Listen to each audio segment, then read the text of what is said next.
And welcome into the Thursday edition. Robby and Rexrode, 102.5 The Game. Robbie Stanley alongside Ian Safar here with you on this Thursday morning. And we are live from our Busy Bee Plumbing, Heating, and Air Conditioning Game Nashville studios. Home of the $99 yearly Beehive membership where the buzz is always about great service. We got a big show planned for you today. We got the best and worst things in sports coming up later this hour at 6:45. Paul Kuharsky will be with us in the second half of the program. So PK will be here. We got a lot of things on the Titans to get into with PK. L'Jarius Sneed is back, which we will discuss here in just a second. We'll get PK's thoughts on his back and forth with Brian Callahan and Jeffrey Simmons earlier this week, which was pretty entertaining. And, of course, your Titans questions as well. Ian Safar, good morning. How we doing? Good morning, Robbie. Doing great. Thanks. Let me hang out a little bit here, kill some time till PK gets here, give the people what they want. But yeah, it was good. Got some rain at the house yesterday, which I needed. Flowers were struggling, so that was good to see. This morning, you could feel a little bit of the the chill in the air. I will say there was a little bit of a shift. So if you're going out this morning, I wouldn't say it's cold, but you could feel a little bit. I think it was like 68 at my house when I walked out the door this morning. Yeah, you could tell. I was like, a little, rain brought a little cold front came through. Yeah. So that was nice. I'm already looking ahead to like next Tuesday and Wednesday. It's going to be like 80. That's the high. It's like, wow. 80's nice. This thing's shifting a little bit out there. Okay. I don't want to go too crazy. Like, once we start to dip into the 50s, I'm like, all right, that's enough. Let's stop it. Yep, stop it. That's good. That's good enough. Bring it back up to the 70s at least. Bring that back up. But yeah, I mean, it's for somebody who does a lot of things outdoors, nice to have it not 117. No doubt. Yeah, but look, that sounds like yesterday was a thrilling day of practice. Sounds like it. For the Titans, another thrilling day. Got some good injury news for once, though. Yes, L'Jarius Sneed back on the field. We've talked a lot about L'Jarius Sneed this week of, Brian Callahan got up there a couple days ago and was asked about him and was like, yeah, hopeful. I'm not going to put anything definitive on it, but hopeful to get him back off PUP soon. And that happened yesterday. L'Jarius Sneed off of the team's physically unable to perform list, which means that he passed his physical, and we'll see how quickly he can get out there and do team stuff with the Titans. He was a limited participant yesterday, which is not a surprise. It's your first day back on the field. Just individual stuff. Throw him back into the fire in a team setting, but did some individual stuff, a limited participant yesterday, and we'll see what all that kind of takes place between now and week one and how ready he is to go and to play for the Tennessee Titans. But he was asked about it yesterday. Hey, man, how much juice you got? What's this version of L'Jarius Sneed going to look like? Here's what L'Jarius Sneed had to say. You'll see. You'll see. When it's time for them lights to come on, you'll see a whole different L'Jarius Sneed. When it's time for the lights to come on, you're going to see a whole different L'Jarius Sneed. Now, guess he's ready. Ian, I'll be honest with you. First off, let me say this. I didn't know if we'd ever see him back on the practice field again for the Tennessee Titans. And we've talked about that. So good for them. Like, it's good. Step one. It's good to get him back out there. Hopefully at some point he can get out there, in a team situation. And he again talked yesterday, Kuharsky asked him about, you said a couple months ago you're as healthy as you've been. Why have you not been on the field to this point? And he basically said it was a Callahan decision and a Titans decision. So you can take that for however you want to take it. I don't know what all that actually means, and we'll get into that with Kuharsky a little bit later in the show. It's good to see him back on the field. Now, having said that, there's been a whole lot of talk from Sneed, about how he's as healthy as he's ever been. And yesterday he said, hey, just wait till those lights come on. I hope he's right. We've talked about how important he is and how much the Titans need him in the secondary. But definitely. I am still approaching this with a very skeptical mindset in terms of what he's actually going to provide out there, given just the process that this whole thing has been. It's definitely going to be a little bit of a process here. I mean, ready week one seems a bit of a stretch at this point, but you never know. Maybe he can get in some limited snaps on defense. I don't know if that's something, on third down, if that's something that he could possibly do. certain packages. I don't know how that will work, but I mean, even last year when he did play, it wasn't great to start. That's the thing. So that's the thing we have to think about also. Like, okay, he was out there last year, but he didn't really impress as much as we had hoped. And then it only took 5 weeks and he was already done for the season. So I would probably agree, even if he does get on the field, we should probably wait a few weeks and see how it goes.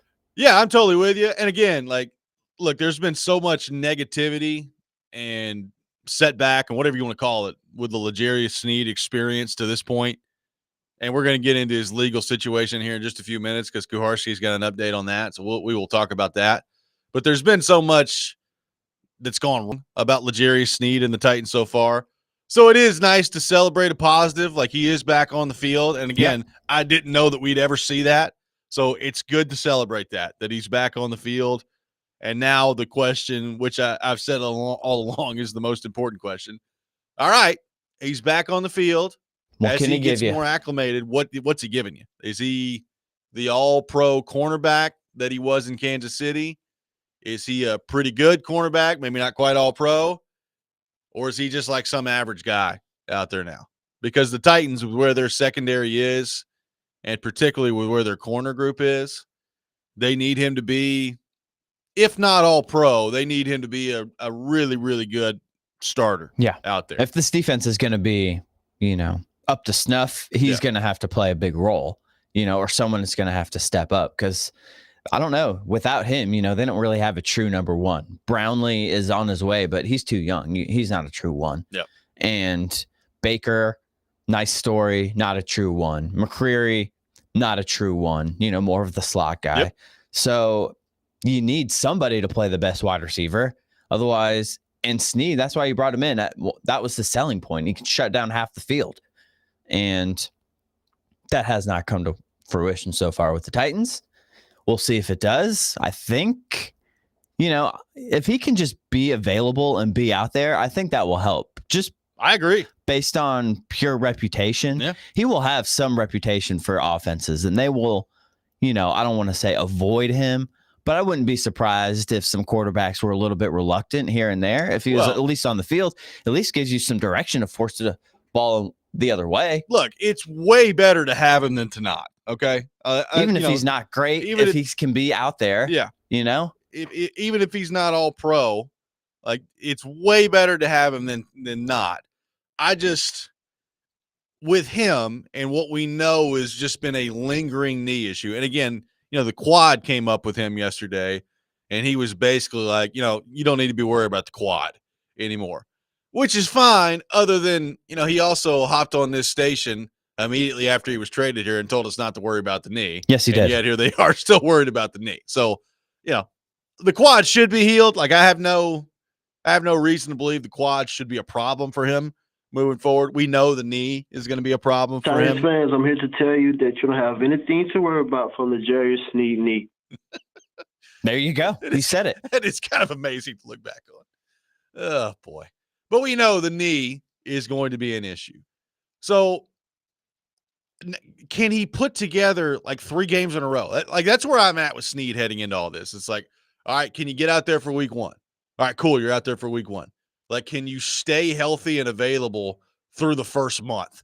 Like I'm going through little small boxes to be checked. Yeah. With L'Jarius Sneed. And I look, I think if you're a Titans fan, and frankly, if you're like the Titans baby steps front office, that's probably the best way to approach it. Like, all right, let's see if we can get him out there for week 1.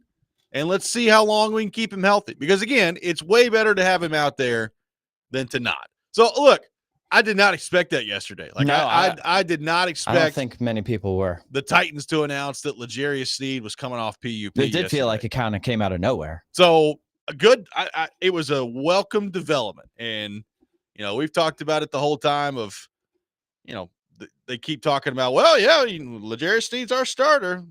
Well, it turns out maybe they've known that this was the plan the whole time. We'll see how it goes. But I am very, very interested to see at what level he's playing out there because it's going to determine so much about how good or not good this defense is. And look, even if he's really good, I still have concerns because of my fear of their just inability to get to the quarterback. That will make that makes a difference. I don't care how good he is. If they can't breathe on the quarterback, at some point that's going to be a problem out there. But again, it's a boost and a potential shot in the arm for a defense that I think really needed it. Yeah, I mean, if he can be a defensive one-on-one guy and you can leave him on an island here and there, that can do a lot for a defensive scheme and a defensive coordinator and what you can do with the rest of the secondary. Yep. And what it can do for the pass rush. Bring an extra person. If you know that you can leave Snee one-on-one with the other team's best guy, that can definitely help the pass rush. I don't know. I would say the pass rush probably helps the secondary more, but it can definitely make a difference, especially if he can be that number one shutdown guy and play some man-to-man here and there. But let's just hope he's got a little bit of juice left, like you said. Let's hope when those lights come on, Friday night lights, in this case, I guess this last preseason game, or Sunday at noon, lights come on. That's the thing. Like, everybody keeps texting in. It's like, well, he talked about the lights come on. Yeah, there's a bunch of day games. They got a lot of day games. A lot of first window games. Yeah. Sometimes they turn the hey, lights on still, right? That first one's in Denver, and it's 3:15 out there. I mean, still the sun will be out, so it's not like it's going to be dark out there. But they'll have the lights on. Maybe the lights could be on out there. There you go. Turn those lights on up there at Mile High. Jerry Sneed needs all the lights, so hopefully, guy at Nissan Stadium, just be ready. Yeah, just turn those things on. It doesn't matter. Just warm them up. I don't care if it's 91 degrees in the middle of summer in week 2. Just turn those things on. Crank them. A lot of your thoughts to get to on L'Jarius Sneed. We will do that coming up next. Plus, Kuharsky has an update on his legal situation. We'll get into all that as well. Robby and Rexrode, 102.5 The Game.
Are you concerned at all about the legal matter that's kind of ongoing down there in Texas? No, sir. No concerns. I'm here right now with the team, and that's the only thing I'm worried about. That's L'Jarius Sneed yesterday, who I noticed a man of few words, but short and to the point. Short and to the point, which I kind of respect. Short and to the point from L'Jarius Sneed. There is an update from Paul Kuharsky of paulkuharsky.com, who, again, we will have on the program in the second half of the program on L'Jarius Sneed and his legal situation, and we will get into more detail about this with PK a little bit later. But, it was initially a felony charge for aggravated assault that L'Jarius Sneed was dealing with for the assault with a deadly weapon, aggravated assault with a deadly weapon that he was initially dealing with in this case that we've discussed. And there's, the criminal case and then the civil suit that were connected to it. And now the criminal case, according to Kuharsky, has been sent to the grand jury for a September the 25th hearing, but it is for a reduced Class A misdemeanor charge of failure to report. And apparently in Texas, Kuharsky says, in Texas, it's a crime to fail to report a felony if you witnessed it under circumstances where a reasonable person would believe serious bodily injury or death may have resulted. So that is now what L'Jarius Sneed is dealing with from a criminal standpoint, and that is going to be taken to the grand jury on September 25th. He said, of course, he's kind of open to this piece here. L'Jarius Sneed said he didn't do it, and officials now agree, but he's not entirely out of trouble yet. So the original charge has been reduced here to a Class A misdemeanor charge of failure to report. Probably good news for him. I would say so. Yep. Good news for him on that front. And, he talked yesterday about severing the relationship. Kuharsky again puts this in here with Williams, who is involved in this, who police say were with him when shots were fired out of the car into an auto dealership. And Williams, in this case, still faces a felony assault with a deadly weapon charge, and he's got the same grand jury date as L'Jarius Sneed. Said, quote, "I do not associate with that dude anymore," was L'Jarius Sneed's quote to Paul Kuharsky in this story. So again, we'll get into this a little bit more detail with Kuharsky later in the show, but it sounds like a positive development for L'Jarius Sneed on the legal front. I would say so. I mean, probably lessens his chance of being suspended, obviously, by the league, right? So maybe he probably won't get suspended at all, given it's a misdemeanor.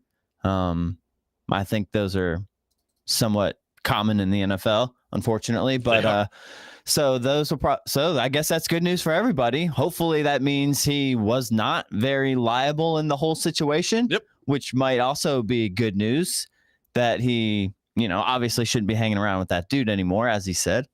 Said it just like that. Yeah.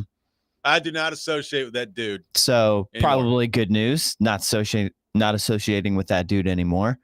And yeah, I guess that's good news for everybody. Ed on the text line says, let's pretend and say Sneed is 100% and plays at a high level. Even then, how much better does he make them? Does it mean more wins? It's a good question. Does it mean more wins? Not necessarily. I don't know that it necessarily means that. I mean, you've got to tell me, how bad is the offense? How bad is the pass rush, right? Like there are things that, even really, really good cornerback play may not be able to overcome. But yeah, man, it helps. Like if he's at a high level, it helps a lot. Like then if he's at a high level, then I think you feel pretty good about your starting secondary, right? Like you feel good about Sneed. And again, you brought it up with Brownlee and McCreary. I think they're good players.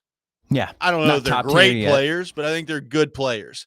But if they're kind of slotted where they need to be in terms of L'Jarius Sneed, being your shutdown guy out there, and then you having those other two as your starters, I think that's good. Like I feel decent about their starting safeties with Woods and Hooker, and we'll see how involved Winston gets at that point too. So if he's at a high level, then that changes how I view their secondary. So maybe it does lead to a couple more wins. Like I don't think it's going to be anything crazy. Like it's not Well, it's not like he's going to have the same impact as a quarterback would. No, but I mean, in this scenario where was it Ed that asked the question?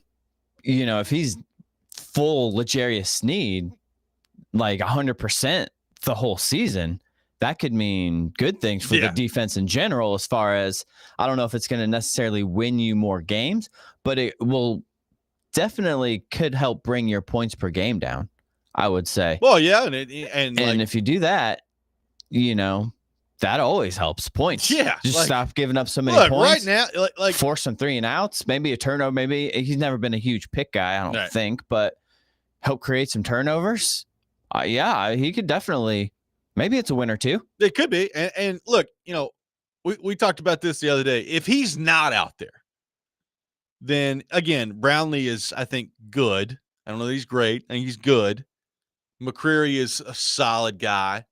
But really, beyond that, they're in trouble at cornerback. So we've talked about if he's not out there and you've got the combination of not being able to get to the quarterback and not really being able to cover all that well, that's a horrific combination for a defense. Like that's how you just get absolutely if you can't do either, then you're in big time trouble.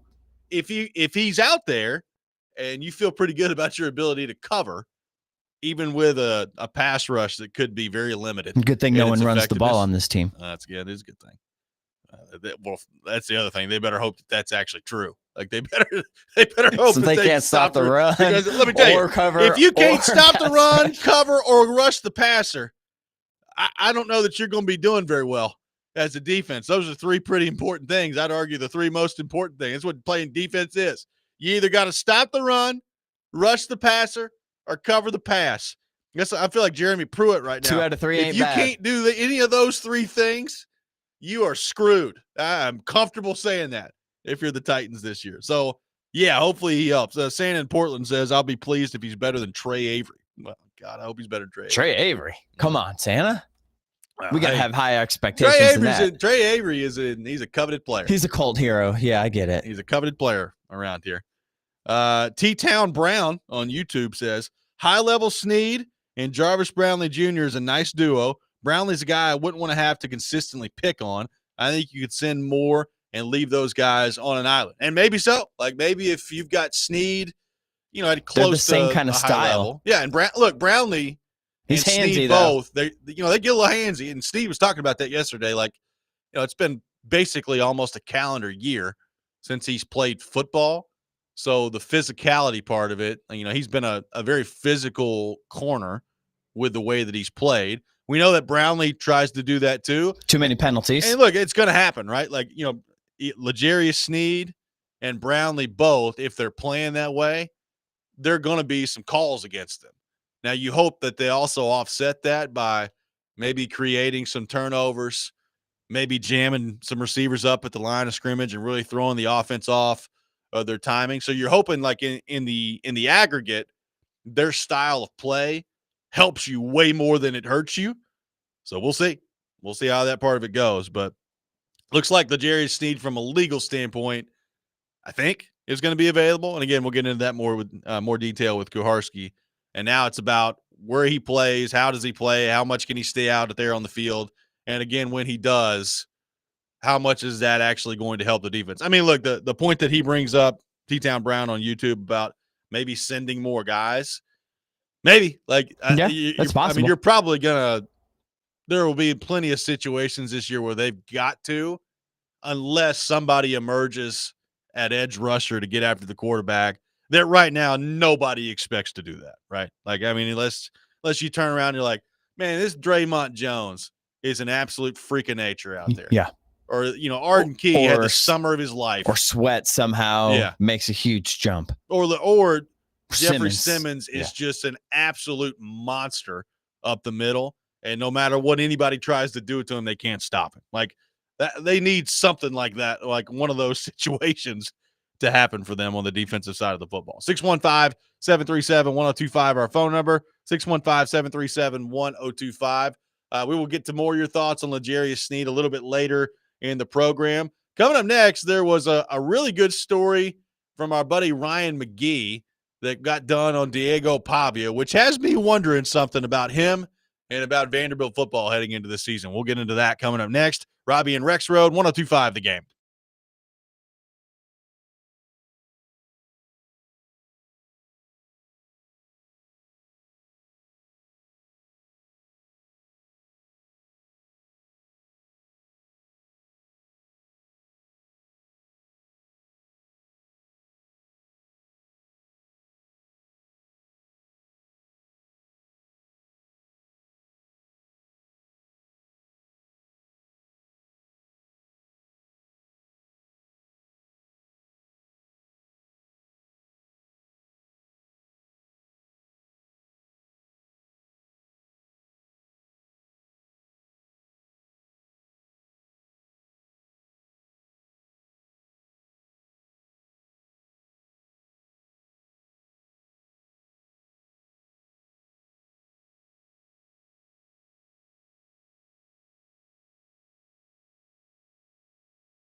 Later today on ESPN 94.9 The Fan, the Nashville Sounds take on Louisville at First Horizon Park with the first pitch at 6:35. Coverage also available on the Game Nashville app and at theGameNashville.com. Sounds baseball on 94.9 The Fan, presented by Twin Peaks and Family Leisure. Welcome back in, Robby and Rexrode. Robby Stanley alongside Ian Safar here with you. We will have the best and worst things in sports coming up here in just a few minutes at 6:45. Taking your thoughts in the meantime.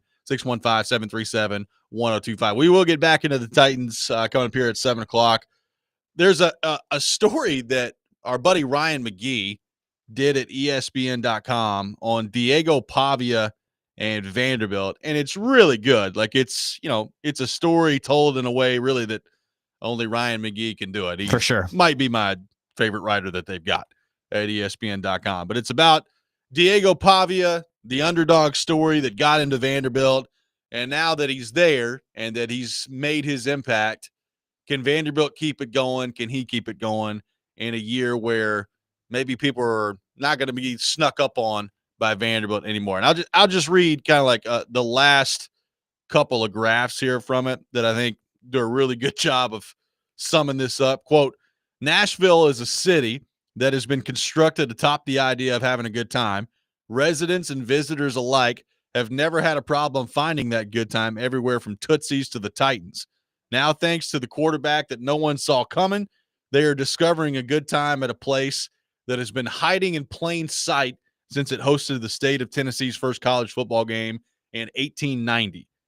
Quote from Diego Pavia, building stuff is fun, man. It isn't easy, but nothing worth it ever is easy. So when that work pays off, let's enjoy it, Vandy. We earned it because we built it. And, Ian, we know Diego Pavia in recent weeks has been everywhere, right? Like he's been on the Paul Feinbaum everywhere. show. Yeah. He's been on Bussin' with the Boys. He's doing interviews with ESPN.com. Like he's been all over the place. And he's talked about, competing for a national championship and all those things. It came out of nowhere last year. Like I remember watching him in their season opener against Virginia Tech. And I was like, who is this kid? Mm-hmm. Like, who in the world is this? It's hard to know with these transfers from smaller schools. Yeah. I mean, you just don't know. You just never watch. And we had talked about him a little bit before that game, but I was unfamiliar with his style. No, yeah, had no clue. I just had no clue. And then you watch him play in a game setting, and you're like, I mean, this dude is just an absolute bulldog out there. Like, it's crazy to watch him play the game. So, like, that part of it, I don't expect to change this year, right? Like, his play style is what it is. It's incredibly entertaining to watch. I think they found a great fit in that offense last year. And, again, we've talked about the idea of people, quote unquote, watching film and slowing them down this year. We'll see. A lot of it is about making the right read. I do wonder, though, with him at the helm, knowing what they did last year and the expectation from their fan base this year, which is pretty high, by the way. Like, Vanderbilt fans are very excited about this year, and they should be, and they've got him back in the fold, and you got Eli Stowers on offense. Like, they've got a chance couple players to have a pretty good team. Like, yeah. We've talked about their schedule. Their schedule is rough. Like, it is a daunting schedule. And, their win total, I think the over-under set 4.5. Like, so, obviously, if you hear that, if you're a Vanderbilt fan and you're talking about 4 or 5 wins, you would you'd be incredibly disappointed by that. I guess my question, Ian, is like, I do think you can make the argument that for a certain length of time last year, people looked at Vanderbilt and they said, yeah, it's Vanderbilt, man. Like, whether it was consciously or subconsciously, did they sneak up on some people? I've got a hard time believing that they're going to sneak up on people this year. No, yeah. Number one, based on the success that they had a year ago. Yep, taking down Bama. And then number two, based on him, right? Like talking a lot. He's talked a lot. Yeah. And he's getting a lot of attention. And I think it's great for Vanderbilt that he's getting a lot of attention. But I do wonder. Oh, that brings some eyes on you. How does that affect them this year? Yeah. Like, how does he handle that? How do they handle that? And how does that affect their bottom line heading into the year? No, I mean, it's a good point. They're not going to be sneaking up on teams, whether it's Tennessee or Georgia or whoever this year. I mean, like you said, between the win and how much hype that got, all the videos of them taking the goalposts down West End and down Broadway and chucking it into the river, and then combine that with the whole Pavia lawsuit, and then you combine that with the Pavia, talk this offseason. It's been fun. It's probably been good for the team in general, as far as getting your name out there and publicity and possibly NIL and getting some people to pony up some cash, all that kind of stuff. But it will bring a bullseye now. And there's going to be some teams that do not want to be the next Alabama of some sort. And maybe at this point, Vanderbilt's past that, and a win against the top team wouldn't be as shocking, perhaps, and as, jarring as that one was. But it's going to be difficult. It's going to be a tough season. I mean, considering they're going to have to play well, and his style of play, like you said, he takes some hits. He does. And so he's going to have to play a lot, and he's going to take some hits. And if the offense is going to roll like it did last year, it's going to come down a lot to him. Yeah, I mean, there's no doubt. And look, I don't know that I have a lot of interest in the Charleston Southern game. I mean, I'm looking at the line right now. Vanderbilt is a 36.5-point favorite against Charleston Southern. Probably okay on that one. You're probably going to be fine against Charleston Southern. But I will say, like, they got Charleston Southern and then back-to-back Virginia Tech and South Carolina. And, like, it's just especially that Virginia Tech game. Because I know they beat them last year at home. They're having to go on the road this year to Virginia Tech and then on the road to South Carolina right back-to-back. South Carolina, I think, has got a chance to be pretty darn good this year. Lenore Sellers is a really good player. Yeah, it should be a fun QB duel there. Yeah, I think they've got a chance to be really good. But, like, if they're going to get back into, bowl contention, and look, if you're trying to build on what you did last year and improve from a record standpoint, like, you got to beat Virginia Tech. And that's going to be a really interesting, like, look, there's not, I don't know how many people for the schedule. I don't know how many people heading into September the 6th are going to be talking about Vanderbilt and Virginia Tech that day. But to me, that's huge game. Yeah, Jake Lyman would be all over it. That's a huge game in college football that day, because to me, it says so much about where things are going this year with Vanderbilt. And I know they've got, Georgia State coming in here again after that. The non-conference is, Charleston Southern, Georgia State, Utah State. And you dropped one to Georgia State last year, which is still amazing that they lost to Georgia State and beat Alabama in the same season. Like, you can't drop one of those type of games again. But, Virginia Tech, I don't think Virginia Tech is great by any stretch of the imagination. I think Vanderbilt can absolutely win that game. But I also think Vanderbilt absolutely needs to win that game, because you're still talking about this year Alabama on the road, Texas on the road, Tennessee on the road. Like, they've got some South Carolina on the road that we've already talked about. They got some really tough games on the road this year. Now, they've got some winnable games. I think Kentucky is a winnable game. I think Auburn is a winnable game. Missouri could be a winnable game. So it's not like it's just a schedule that's chock full of automatic losses. But you got to take it. Like, you can't be dropping. If you want to have the season with Diego Pavia that they're hoping to have, the swing games you got to win. You can't be losing to Virginia Tech in week 2. I'm sorry, you just can't. Yeah, not if you want to take the program to the next level, like they have been talking about all off season. They've been talking a lot. They want to take the next step. That Virginia Tech game could be a big game. Power 5, Power 4 conference team. Yeah. So not SEC. How can you match up? Well, and I also, here's the other part of this. If they continue to have success here, and let's say they beat Virginia Tech, and they either play South Carolina really well, or maybe they go on the road and beat South Carolina, who knows?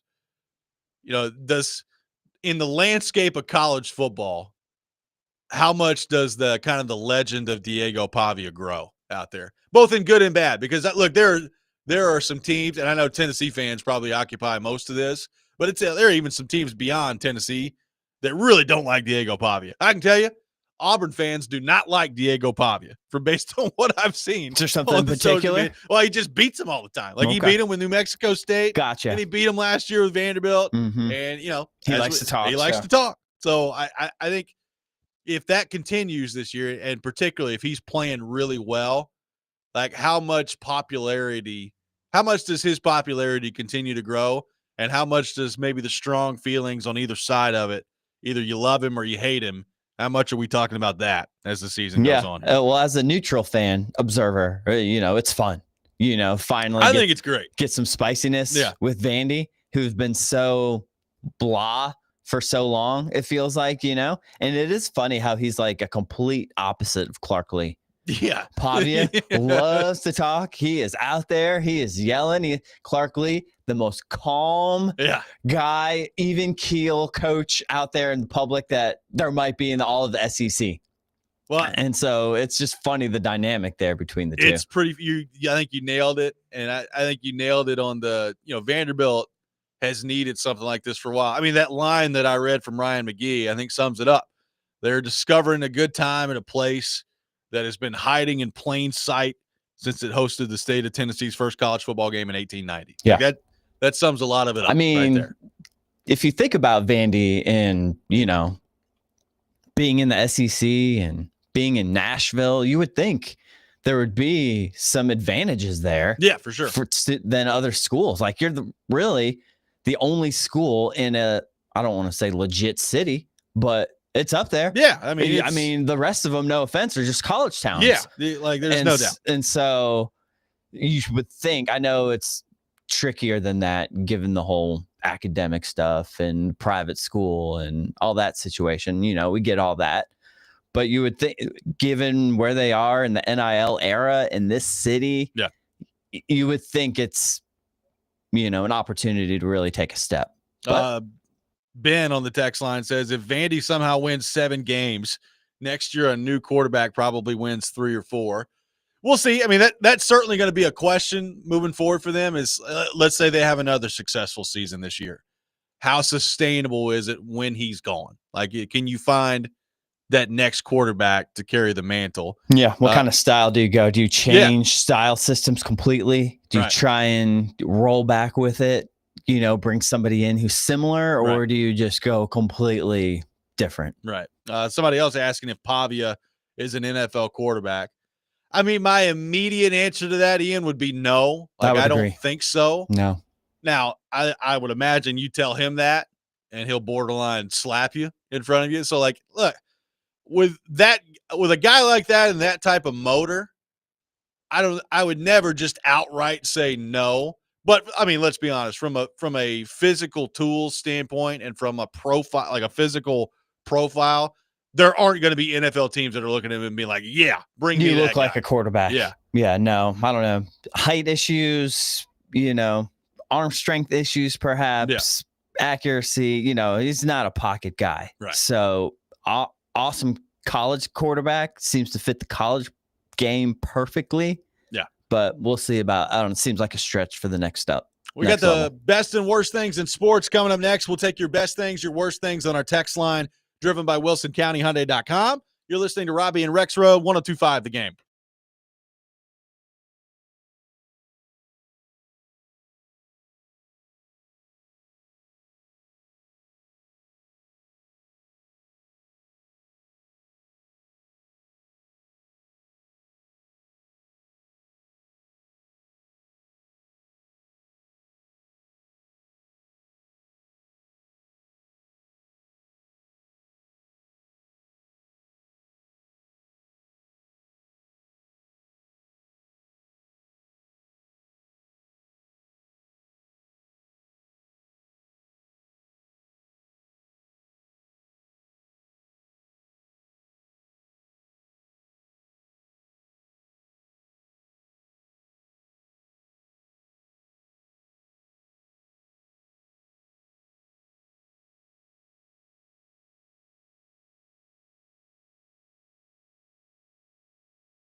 The best and worst of the sports week. Now on Robby and Rexrode. On ESPN. 1025 The Game and the Game Nashville app.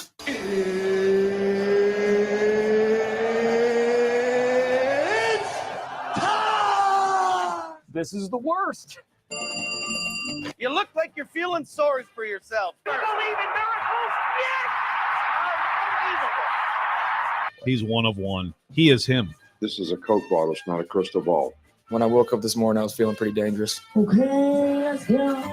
It is that time of the week, time for the best and worst things in sports. We will take your best things in sports, your worst things in sports on our text line driven by WilsonCountyHyundai.com. 615-737-1025 is our phone number. Ian Safar, kick us off with your best and worst things in the world of sports. I have a little audio here I'd like to play as my best thing in sports that I saw this week.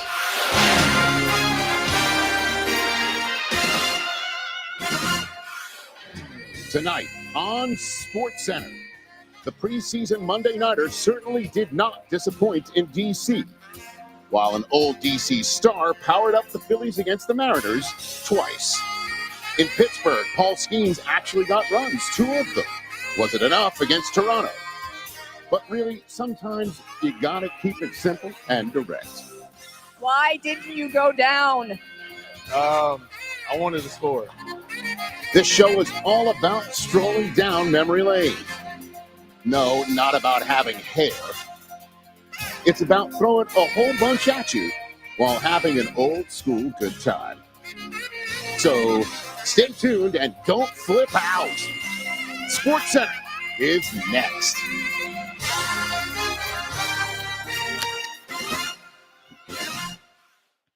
Oh, it did my heart good. That was just so cool. It was. Yeah, the old SportsCenter music on there. Sitting there, then he busted out the whole Stuart Scott stuff. It was really good. All in the feels. I mean, that was just great. Yeah, Rich Eisen back on SportsCenter was really, really good stuff the other night. And look, admittedly, we got SportsCenter on in our studio, I guess, all the time. Pretty much. But yeah. I don't know that I've intently watched SportsCenter in a long time. I did very much enjoy that the other night. Well, it is different now in the landscape of how we get our info. Yeah. SportsCenter actually used to be informative. Oh, yeah. And not just entertaining. Yeah. You didn't know necessarily who won. It was much quicker, much easier than waiting for the paper or the updated websites. It wasn't you could get on social and just get them like that back then, for all you youngsters out there. You youngins. The smartphones didn't do that. We used to have to watch the TV and get the news from there, and radio, breaking news, the old school times where you'd hear breaking news and you'd have to hold and not necessarily just pull out your phone and find it first. So kind of miss those days here and there. I do too. But that was great. That was for us as, I was born in 83.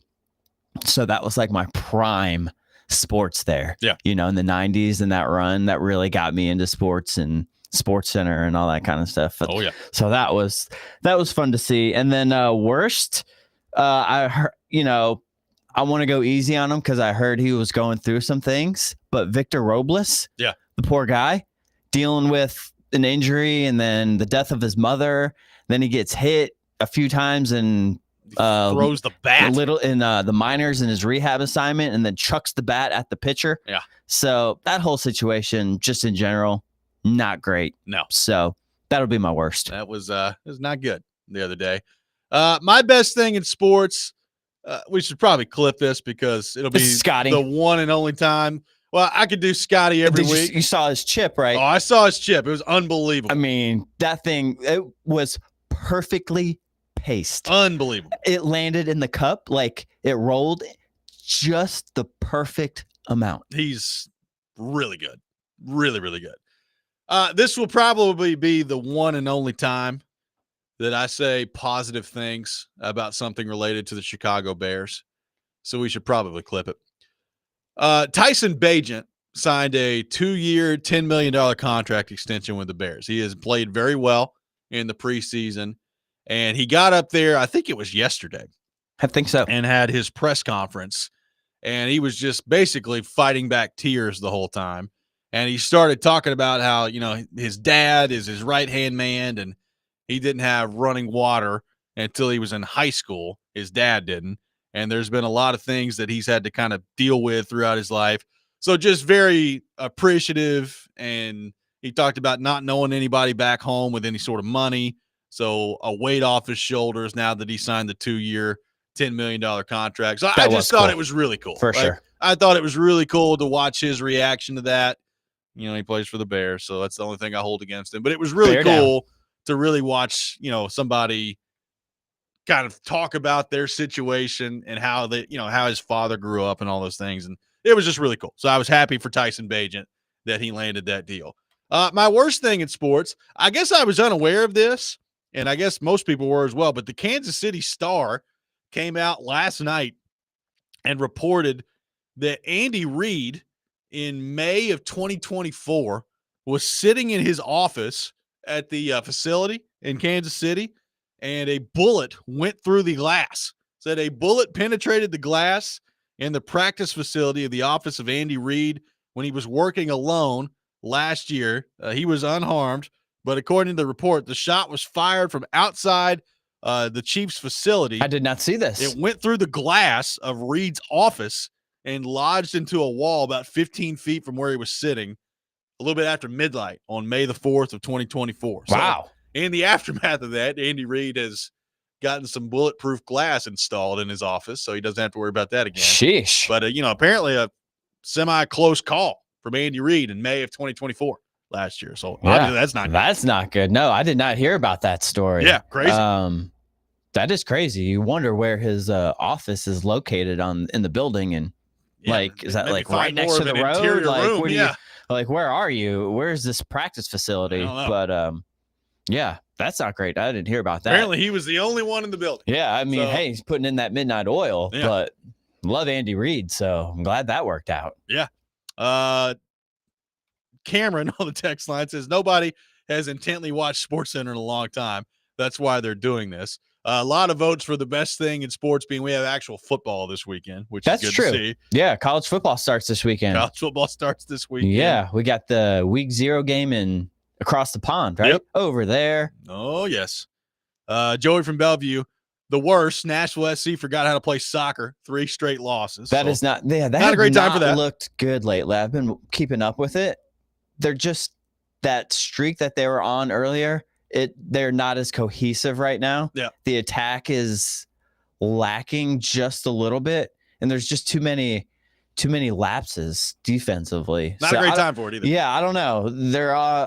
They're still fine in the standings, but I don't know. They've looked a little off. They've lost their mojo. Slick from Adamsville on the text line says my best thing in sports is Cam Ward's comments about the quote altercation with Simmons. That was very funny. I did see that. Yeah. Hey, Cam, what'd you learn about that? What'd you learn about that? What'd you learn from that fight with Jeffrey Simmons? That Jeffrey Simmons is strong as bleep. That's what I learned. He's very strong. Which means he didn't learn anything. It's one of those situations where they're like, what'd you learn? He's like, that's like when you're a kid and you're like, oh, did you actually take anything away from this? No, I don't think so. I learned that Jeffrey Simmons is very strong. I'll just say something here so I don't get in trouble. Good stuff. 615-737-1025, our phone number. A lot of things to get back into with the Titans. We'll take more of your Titans questions on our text line driven by WilsonCountyHyundai.com, including some people wondering why a certain position group has not yet been addressed. We'll get into that. Robby and Rexrode, 1025 The Game.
Hour number 2, Robby and Rexrode, 102.5 The Game. Robby Stanley alongside Ian Safar here with you on this Thursday morning. We will be joined later, I think this hour, by Paul Kuharsky from paulkuharsky.com. So looking forward to that. We got a lot of things with PK to get into on the Titans front, and we will do that. Taking your thoughts on the Titans at 615-737-1025. I got some tickets to give away. A pair of tickets to Holiday World and Splash and Safari in Santa Claus, Indiana. The caller number 5. Caller number 5, 615-737-1025. Caller 5 will win a pair of tickets to Holiday World and Splash and Safari in Santa Claus, Indiana. We've discussed the L'Jarius Sneed situation. He is back out there off of PUP for the Titans, and we'll see if and when he gets involved with team activities at practice between now and week 1. We will get a little bit more in detail into L'Jarius Sneed with PK a little bit later in the program as well. A lot of Titans thoughts on the text line to get to, so we will roll through some of those right now. We had a texter earlier wondering why the Titans have not signed Zadarius Smith yet, and I'll just extend that conversation even beyond just Zadarius Smith to an edge rusher in general. Now, we saw Jeremy Fowler rolled through Titans camp a couple of weeks ago and threw out the idea of, hey, maybe keep an eye on Preston Smith. Like Preston Smith could be a name to watch for the Titans in terms of somebody they could bring in. Now, Preston Smith and Zadarius Smith both are 32 years old. Zadarius Smith will be 33 here in a few weeks on September the 8th, and Preston Smith will be 33 in mid-November. So, obviously, neither one of those guys are in their prime anymore. Preston Smith went from, in 2023, 8 sacks with Green Bay, and then last year, combined with Green Bay and Pittsburgh, dropped down to 4.5. And if you watched him play, like he had a bit of a drop-off last year. So, in general, when guys like that are still available at this point, there's a reason for it. Now, look, Zadarius Smith, obviously he ended up in Detroit last year when they went through their situation with Aiden Hutchinson. I think he finished with 4 sacks in Detroit. So he had combined last year 9 sacks between his stint in Cleveland and Detroit. That's still pretty darn good. I mean, when you're talking about purely sack total, 9 sacks in 2024 for Zadarius Smith is still pretty good. I would imagine for him specifically, he is still waiting on the right opportunity and is probably more interested in going somewhere where he feels like he's got a chance to win. And he's going to land somewhere at some point. Where that's going to be, unless the money is just outrageous for a guy that's 32, about to be 33 years old, I doubt very seriously there's much consideration he'd give to the Titans. I could be wrong about that, but I do think you reach a point, and look, he's a 3-time Pro Bowler. He's a guy that's been very productive with Baltimore and then Green Bay, and he's bounced around since then from Minnesota to Cleveland and then to Detroit last year. But he's been very productive. I mean, you're talking about 2019, 13.5 sacks, 2020, 12.5 sacks. He had 10 sacks in Minnesota in 2022, 9 sacks last year between Cleveland and Detroit. A very productive player. My guess is he wants to win. Like that's my guess of, he got the deal to Detroit last year. So, look, I have no clue where Zadarius Smith is going to end up here. You do wonder with some of these vets, how much is it winning versus how much are they waiting to see who's going to pony up the most? Correct. There could be a couple of teams who have reached out over the course of the offseason. And when you get older, you don't want to do training camp. No, that's the other part. If you can get away with it, and there's still some people kind of hollering, and they're interested, and you don't have to be in the camp the whole time, given your age, you try to get away with it as long as you can. I mean, the Titans, if memory serves me correctly, I think agreed to a deal with Jadeveon Clowney like the week before the regular season started, right? Like it was like September the 5th or September the 6th or something like that. So like Clowney did not go through training camp, and then he ended up with the Titans. And look, I'm not saying that Zadarius Smith is Jadeveon Clowney, but I do think you have to remember that part of this as well. Yeah, the article from Jim Wyatt that says the Titans agree to terms with veteran DE outside linebacker Jadeveon Clowney September 6th. Yep, there you go. So September the 6th. So it might have been the 5th. Yeah. So it's like, that's pretty late in the process there to bring somebody in. So look, I think Clowney's still available. Yeah, well, that's true. Bring him back, baby. You could bring him back in. Maybe that'd be the way to go. You can bring back the Jadavian Rexrode, some type of something out there. He's also 32. They got a bunch of 32-year-old pass rushers out there, baby. So you do the market is chock full of 32-year-old pass rushers. And they're all probably looking for maybe something different. I don't know if it's all money for them. Some of it's going to be money. Some of it's going to be winning. Yeah, for sure. So look, I'm not going to discount the possibility that at some point here the Titans land one of those guys. I mean, frankly, with where their edge rusher group is right now, I don't think it's the worst idea in the world. Like I wouldn't be opposed to them bringing in one of those guys. Probably not Clowney, but one of those, like a Preston Smith or Zadarius Smith. Sure, why not? Now I've got my doubts, particularly with Zadarius Smith, that he'd be very interested in coming to the Titans. And then with Preston, how much he got left. Like there was a pretty significant drop off in his level of play last year. And look, I watched a lot of him last year before he was traded from Green Bay to Pittsburgh, and it just wasn't the same. So you have to keep that. I mean, some of these guys at that position, when they reach 32, 33, I mean, you hit a pretty staunch wall there. Yeah, so is that what he's done? Is that why he's not available? I mean, look. They're only going to be situational players at this point. You can't sign a starter that's going to play every snap. Right. So maybe he can spell Key here and there. Maybe they could spell Femi here and there. I'm which interested. Which may be worth it. Yeah. Maybe, I'm interested to see. So far, it seems like Draymond Jones has been the third and long edge rusher, and Femi has been the early down guy. Yeah. Maybe I've been reading that wrong as far as just like the early play time in the preseason games. Wasn't it Draymond Jones who slipped in that Tampa Bay game, who kind of got around him on that third down? Looked like he might have had a step on the tackle and slipped. They were playing on the new sod, the terrible field out there. Yeah. So, maybe he, if you do sign somebody at this point, it's just going to be a situational guy. Yeah, but I mean, I understand if you're the Titans looking at your edge rusher group right now. There's a balance you got to strike there too, because you did just spend a second round pick on Femi Oladejo, and your second round pick needs to play. You take away his snaps, and if you bring somebody else in, you're taking away some snaps there. Now, I also understand if you're a Titans fan and you hear that, it's like, well, that's great. They spent a second round pick on a guy who may or may not be ready to play meaningful snaps for them. So why not add to the room and bring somebody else in who maybe can? I understand both sides of it. I just, on paper, playing the long-term game with Femi here. Yeah, like on paper, their edge rushers group is one of the biggest weak spots on the team.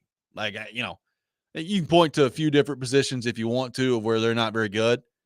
But edge rusher, when you combine the lack of proven production, or especially high-level production, plus the importance of that position, you'd be hard-pressed, in my opinion, to find a spot that's more important where they're lighter. Now, maybe wide receiver, like some of that to me is going to depend on how much Tyler Lockett's got left in the tank.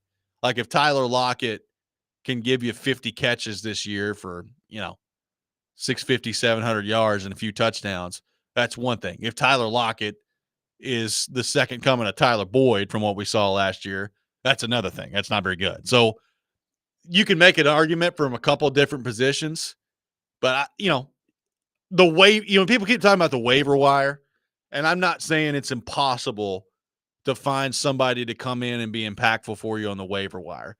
But if you're relying on that, like if your strategy is, well, don't worry, we got our pick of the litter, the waiver wire, you still have to keep in mind that you're dealing with people on the waiver wire that are not making rosters elsewhere. And I understand your roster is in rougher shape than most out there. So maybe somebody not making a roster in Philadelphia is way different than not making it here, and they can come in and help. I recognize that. But the bottom line is, like, if you think that you're going to bring people in off the waiver wire that are going to come in and be like impact players for you and really make a huge difference, I don't know how much you're living in reality. Very limited positions you can get that from. Here and there, you can do that. Like what the Titans claimed, was it Josh Klein? Yeah, I think so. Off waivers, and they plugged him in as a starting guard. Yeah, like you can find a guard. Maybe you can find a safety.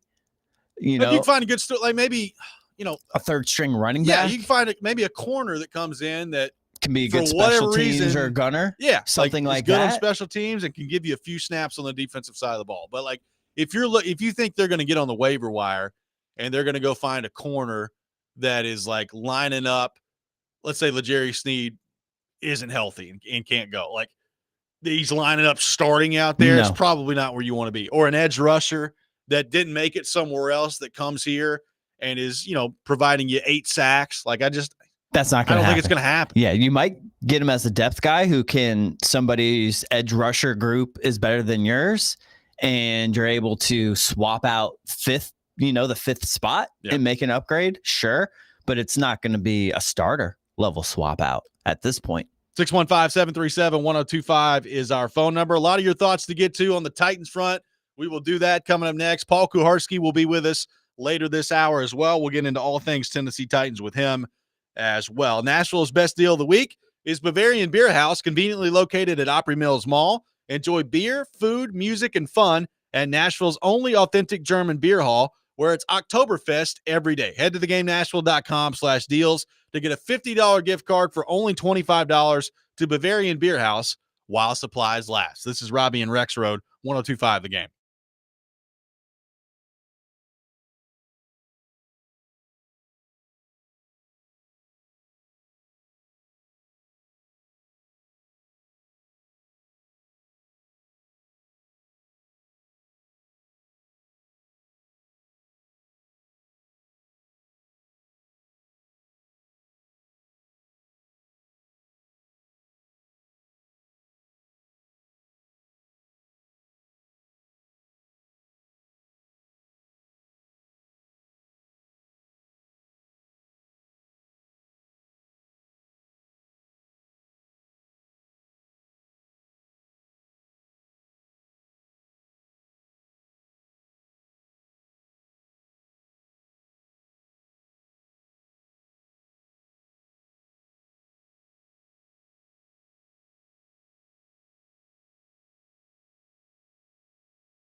Did you learn anything from the scuffle, I guess, with Jeffrey the other day? Anything come out of that in terms of things you can gain? Did I learn anything from it? Just strong as I would say. It was fun at the same time, and I think it was what we needed though. I mean, we love competing, especially me, Jeff, and I'm excited to have that man as my teammate. And so I mean, I can't wait to see what he do. Sundays I already know what he about, but I get to see the real thing coming soon. That's Cam Ward yesterday. Hey, did you learn anything from that scuffle with Jeffrey Simmons? Oh, yeah, he's real strong. I learned that. He's got muscles. He's real strong. Stronger than me. Real strong. That's pretty funny. That was pretty good. That was pretty good. Yeah. He's like, I enjoyed that thoroughly. He's like, I'm not sure I learned a lesson other than Big Jeff is strong. So, and I'm glad I don't have to get hit by him, I guess. Good stuff there from Cam Ward. Taking your thoughts on the Titans at 615-737-1025, our phone number. Ben on the text line saying, I know they got to keep emergency money available, but how much cap space do the Titans have? According to overthecap.com, they've got $28.5 million of cap space. Now, I don't think cap space right now is a huge concern for them. They're not being prevented to go bring in Preston Smith, who's not going to get anything more than a one-year deal by cap space, nope. Right? Like the cap space is not the concern at the moment, But at this point in the season, though, a lot of teams don't have the money that they did, and so only certain teams are willing to continue to spend, and that might be because of an injury or something like that. The emergency fund, for sure. If another team, a contender, loses somebody that they're counting on, then they'll bust into the emergency rainy day fund. Well, and then again, it could get into the regular season before Preston Smith lands somewhere or before Zadarius Smith lands somewhere. And the other part of this is anything actually going to happen with Trey Hendrickson and Micah Parsons? That's right? true. Those are wild cards. If you're a team out there that is competitive and you feel like there's a chance that the Bengals might actually trade Trey Hendrickson and you would be interested, or that the Cowboys might actually trade Micah Parsons, you can't just find Micah Parsons out on the street. So if you think that might actually happen, are you waiting for some clarity on that? I mean, there's a big difference between Micah Parsons and Trey Hendrickson and Preston Smith, guys. Yep. There's a huge difference. So big time. Again, I'm not saying that teams are waiting on that before they bring Preston Smith in, because you'd be waiting on something that may or may not happen that you have no control over if you're talking about Trey Hendrickson and Micah Parsons. But that is, it's floating in the background. There are those dominoes, Yeah, something happens with that, which one goes first? Was it the Parsons situation or is it the Hendricks situation? Right. And what does that mean for the other one in those situations? And then it all kind of dominoes from there as far as who's available and who's looking for pass rusher help. And it kind of feels like it's at least possible that both of those guys could get moved. We had Charles on yesterday, and I think he put it at 51-49 that he thought he was given a slight lean to Trey Hendrickson playing in a Bengals uniform by the time week 1 rolls around. He made the point that these teams are anticipating or, expecting the players to buckle and not lose game checks when the games start rolling. And I think that makes a lot of sense for Hendrickson because of his age, right? Hendrickson's 31. Parsons, if Parsons is dug in here and there's really just a deterioration of the relationship between him and the Cowboys, play more of the long game. He can play more of the long game because he knows whether it's in Dallas or somewhere else, somebody's going to give him a massive deal. Yeah. With Hendrickson, if he gets out, it's now. And if he gets out there on the open market a year from now, when you're talking about a guy that's going to be 32, what's he going to get at that point? I don't know. And I think that's where a lot of the hesitation from Cincinnati is coming from there. Parsons, there's not a doubt. Parsons is going to get paid an astronomical amount of money. The question is it going to be in Dallas or is it going to be somewhere else? So I think Parsons has more leverage to extend this out than Hendrickson does.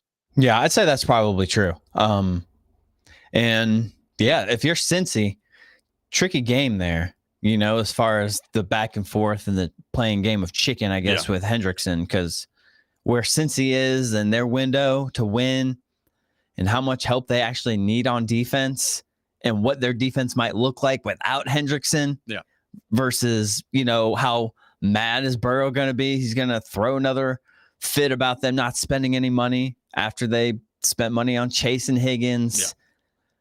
So I don't know. If I were them, I probably would have given Higgins' money to Hendrickson. If I were Cincy. I agree. Yeah, I totally agree with that. Try to keep Chase, Higgins, like that's what the teams are doing now with top quarterbacks when you pay them money, is you expect your quarterback to uplift the receivers around him. That's what the other teams are doing. And if you're Cincy and you're Burrow and you pay Burrow like that, but you're still going to pay the wide receivers like that I'm not sure that's the best allocation of funds. And I don't mind the Chase deal because I think he's unreal. And the two of them together, coming from LSU, drafted together, the chemistry that they have, I would have definitely paid Chase. But Higgins, I think I would have seriously considered giving Higgins his money to Hendrickson for the next 2 years to keep the window more open. Yeah, I think that's totally fair. I look on the edge rusher conversation for the Titans. The best possible development for me would be over the next few weeks here, and maybe it's not by week 1, but by week 3, week 4, Oladejo has made some big progress, and you feel like he's a guy that you can maybe rely on is too strong of a word, but you can put him out there and with an expectation that he can be productive, right? Yeah. Like, he's a rookie. There's some natural growing pains from any rookie that are going to come along the way, particularly one that basically just started playing this position last year. So we've talked about him and, the project pick that it seems like he is. But like early in the season, do you see some pretty rapid acceleration in terms of his growth? Because like right now, if they played Denver tomorrow, like how much would we expect Femi Oladejo to play in that game? It's a good question. Based on what I've seen in the preseason, maybe not a ton, right? Like maybe him and Draymond Jones split snaps. I don't know. It's interesting, the three-way rotation there between Key, Jones, and Femi Oladejo. Well, and really, like the question is, like at edge rusher right now, do they have anybody? And, Draymond Jones, I think, can do it, but do they have anybody that's truly like a 3-down player at that spot? I don't think so. Because Arden Key really hasn't been, and he's not really. Yeah, like do they have anybody that's like Landry? He's a 3-down guy out there. Like, do they have a Landry? And I'm not even talking about production from Landry. Just I'm talking being able to play, being able to do set the edge and skill set early in downs, set the edge with some size against the run, and on third down, be able to get after the quarterback. But like, I do think it's a big thing to watch this year because I understand in some ways it kind of feels like the Oladejo pick has been given a little bit of a pass here just because it's like, well, he just started playing the position last year and we know it's a project pick. It's like, well, that's fine, but it is a second round pick. Whatever. Like they need legitimate production from him this year. And I'm not asking him to go out there and, have 8 sacks or anything, but if we're halfway through the season and he's giving you basically nothing out there, like he's playing, 40% of the snaps, 35% of the snaps, and he's not really a factor when he's out there. Like to me, that's a problem.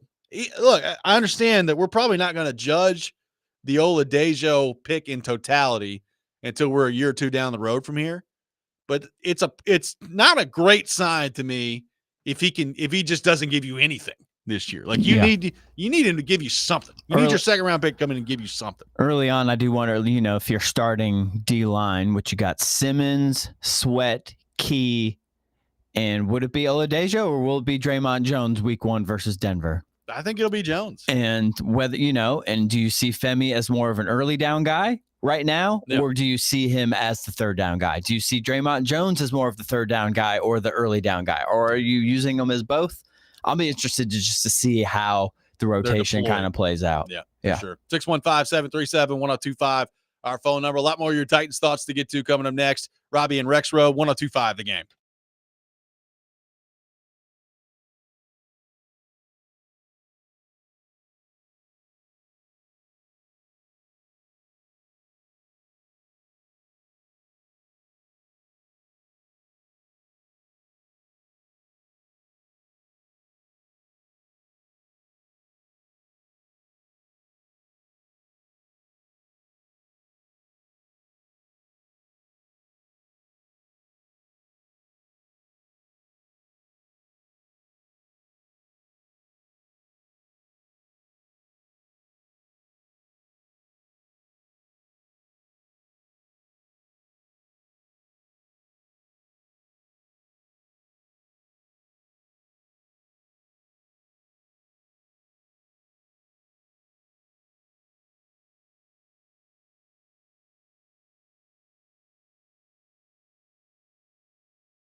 Welcome back in, Robby and Rexrode, 1025 The Game. Taking your thoughts on our phone and text lines driven by WilsonCountyHyundai.com. Tune in to 1025 The Game this Saturday at 11 a.m.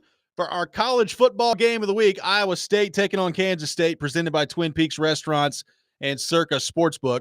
Take your tailgate to Twin Peaks, home of 29-degree drafts and wall-to-wall sports. Robby Stanley alongside Ian Safar. Paul Kuharsky from PaulKuharsky.com is with us now on the program.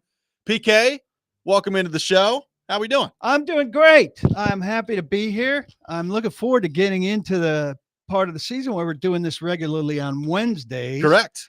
But I think one more week of finding a spot before we get into our regular mode. But I'm happy to be here. I'll join you tomorrow for the full boat. That is correct. As Rexrode. I was just texting with Rexrode, who says he's fighting through it, moving multiple kids into school now. I said, I'm sure you celebrate at the end of the day with a nice steak dinner. Can't be good for the gout.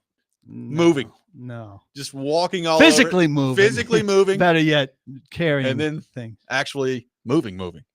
It's been a busy week out there for the Titans, PK. So let's just start on the L'Jarius Sneed front, because I know you've gotten some more information on the legal side of things. We talked about that a little bit earlier in the show, but what do you make of the development legally of the criminal case going down from the original felony charge of aggravated assault with a deadly weapon, and now, as you reported yesterday, a Class A misdemeanor charge coming up on September 25th will be with the grand jury for the hearing. Class A misdemeanor charge of failure to report. How does this affect kind of his legal status moving forward, and maybe the eyes of what this now is in the NFL as well? Well, it's certainly a lesser deal.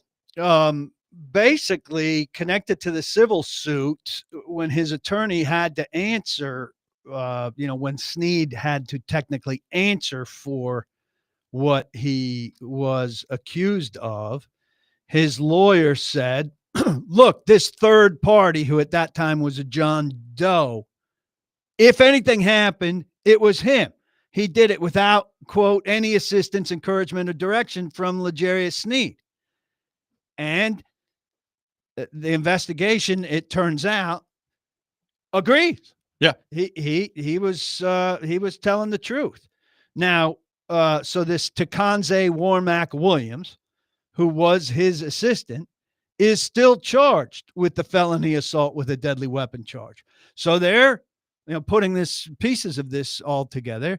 They're agreeing this guy did the shooting. He's accused of doing the shooting, but they're saying Sneed was clearly in view of him doing this and didn't say anything to anybody about it. Didn't say, hey, this dude put some people in some serious jeopardy and I saw it. Right. And in Texas, you have an obligation, if you see something like that, to report it. And so he's still in trouble to a much lesser degree for not reporting his buddy. I got a moment with him stepping away before I knew that this stuff had happened yesterday. And that was my primary question. Hey, this dude who's your personal assistant, who you basically said did this stuff, what's your deal with him? And he said, I'm not connected to that dude anymore. Yeah.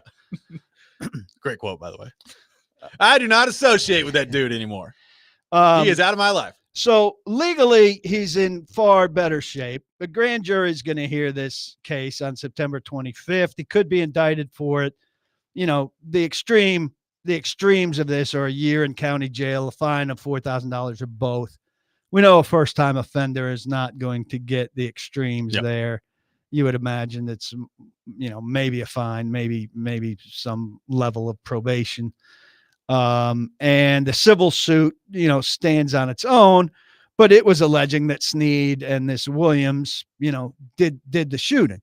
And the court, the investigation has already determined that Sneed did not do the shooting. He's not accused of doing the shooting. So the civil suit would be seeming to fall apart on Sneed's level. So he's in much better shape on the legal stuff. On the football stuff, and look, yesterday I initially wrote that the felony stuff, different counties operate in such a fashion. So I've been calling. Has this case gone to the grand jury? Yesterday they told me the case had gone to the grand jury. Okay, is it the same thing? I can't tell you. What's going on? I can't tell you. What date did it get posted to the grand jury? I can't tell you. Over and over and over and over. So finally, later in the day, I got to the documentation. So the story to me evolved during the course of the day because they make it so incredibly difficult to find what happened. So, that's on me to a degree, but I was I was, kind of writing it as it developed. So I apologize that the early version was, incomplete, if you will. The football side, I mean, everybody's saying, what does it mean? And all of that. I don't think anybody can. You'd be very unwise to count on L'Jarius Sneed at this point. He said at that football camp, I'm as healthy as I've been. Yep. So I asked, why haven't you been out here all of this time? And he said, that's them. That's not me. And I've got to go with their process. It's not necessarily my process. And so he's had to wait. I mean, their thing from the beginning when they traded for him is he's going to be a guy, this was Rand Carthon talking, but Brinker was aligned with him. He's going to be a guy that's ready on Sundays, and he's going to be on maintenance during the week to be ready on Sundays. Now, it would seem that knee's gotten worse. And so that's going to be the case. He said the quad thing is done. Yeah. There's not a quad thing anymore. But I don't see how you can count on L'Jarius Sneed for anything until we see him do something. And, I'm not going to say don't be excited. I mean, he should be their top cornerback. But until we see him be their top cornerback, I think you got to just continue to have some doubts and hope. Well, number one, can he get on the field? And number two, can he stay on the field for multiple weeks, right? Like, that's the other thing. And number three, when he's on the field, is he anything close to the guy they traded for? Yeah, because, right now, my impression of the Titans defense right now, and with L'Jarius Sneed not factored into this, I don't think they can rush the passer well enough. I don't think they can cover well enough. And I got questions about whether or not they can stop the run well enough. Those three pretty important parts of defense right there. If you can't do any of those three, you're going to get just absolutely obliterated out there in the National Football League. Hopefully they get some better field position based on improved special teams and smarter and fewer turnovers from the offense. So that would be something. I mean, I agree with you entirely. And what they're looking for, and I'm sure we'll get to the inside linebacker conversation. Who's popped? That's why Cedric Gray is kind of a big deal right now. Yep. He popped. Well, who else has popped? Anywhere. Offense, defense, whatever. Ridley. Yeah. Right? Ridley's popped. Helms had his moments, but I think a lot of that's also he's a rookie and you're looking for that. All right. He's popped a little bit. Gray's popped. I think you could say Marcus Harris has popped. He had two really good plays in that game where he showed the kind of makeup speed you want at quarterback. You go, hey, look at that guy. Yep. He's making a big time NFL play. Now you don't like the guy's 5 yards away from him, but in the end, he closes the 5 yards. He gets his hand up. He breaks up a pass that would have, been a game swinging play in an NFL regular season game. Yep. And his arrow's up. It's not a long list of guys who've popped, and they need more pop. Yeah. And again, to your point, there's been such a long wait to get to this point of him just getting off PUP, Sneed. And now he's off PUP. But we've talked the whole time about getting him onto the field is just the first step. And now what is he? Because it's still hard for me to believe that he's not played football in almost a year. And he's just going to step out there week one against Denver. And he's going to look like the all-pro guy you got from Kansas City. So if he's not that, which I think is bordering on unrealism, what is he? Is he still pretty good? Is it going to take him 6 weeks into the season to look like he's got a clue out there? I have no idea what to expect from him week one, assuming he's available. Yeah, and I can hear everybody listening to us saying, 6 weeks, Robbie. By 6 weeks, he's going to be sidelined again. He could with be. The knee. Yeah. My question is, can he handle a full boat by week one? Right. And if he can't handle a full boat by week one, then you're counting on Jerome Baker, who quite frankly right now is an arrow down guy. I like Jerome Baker. I think Jerome Baker is, ideally a fourth cornerback.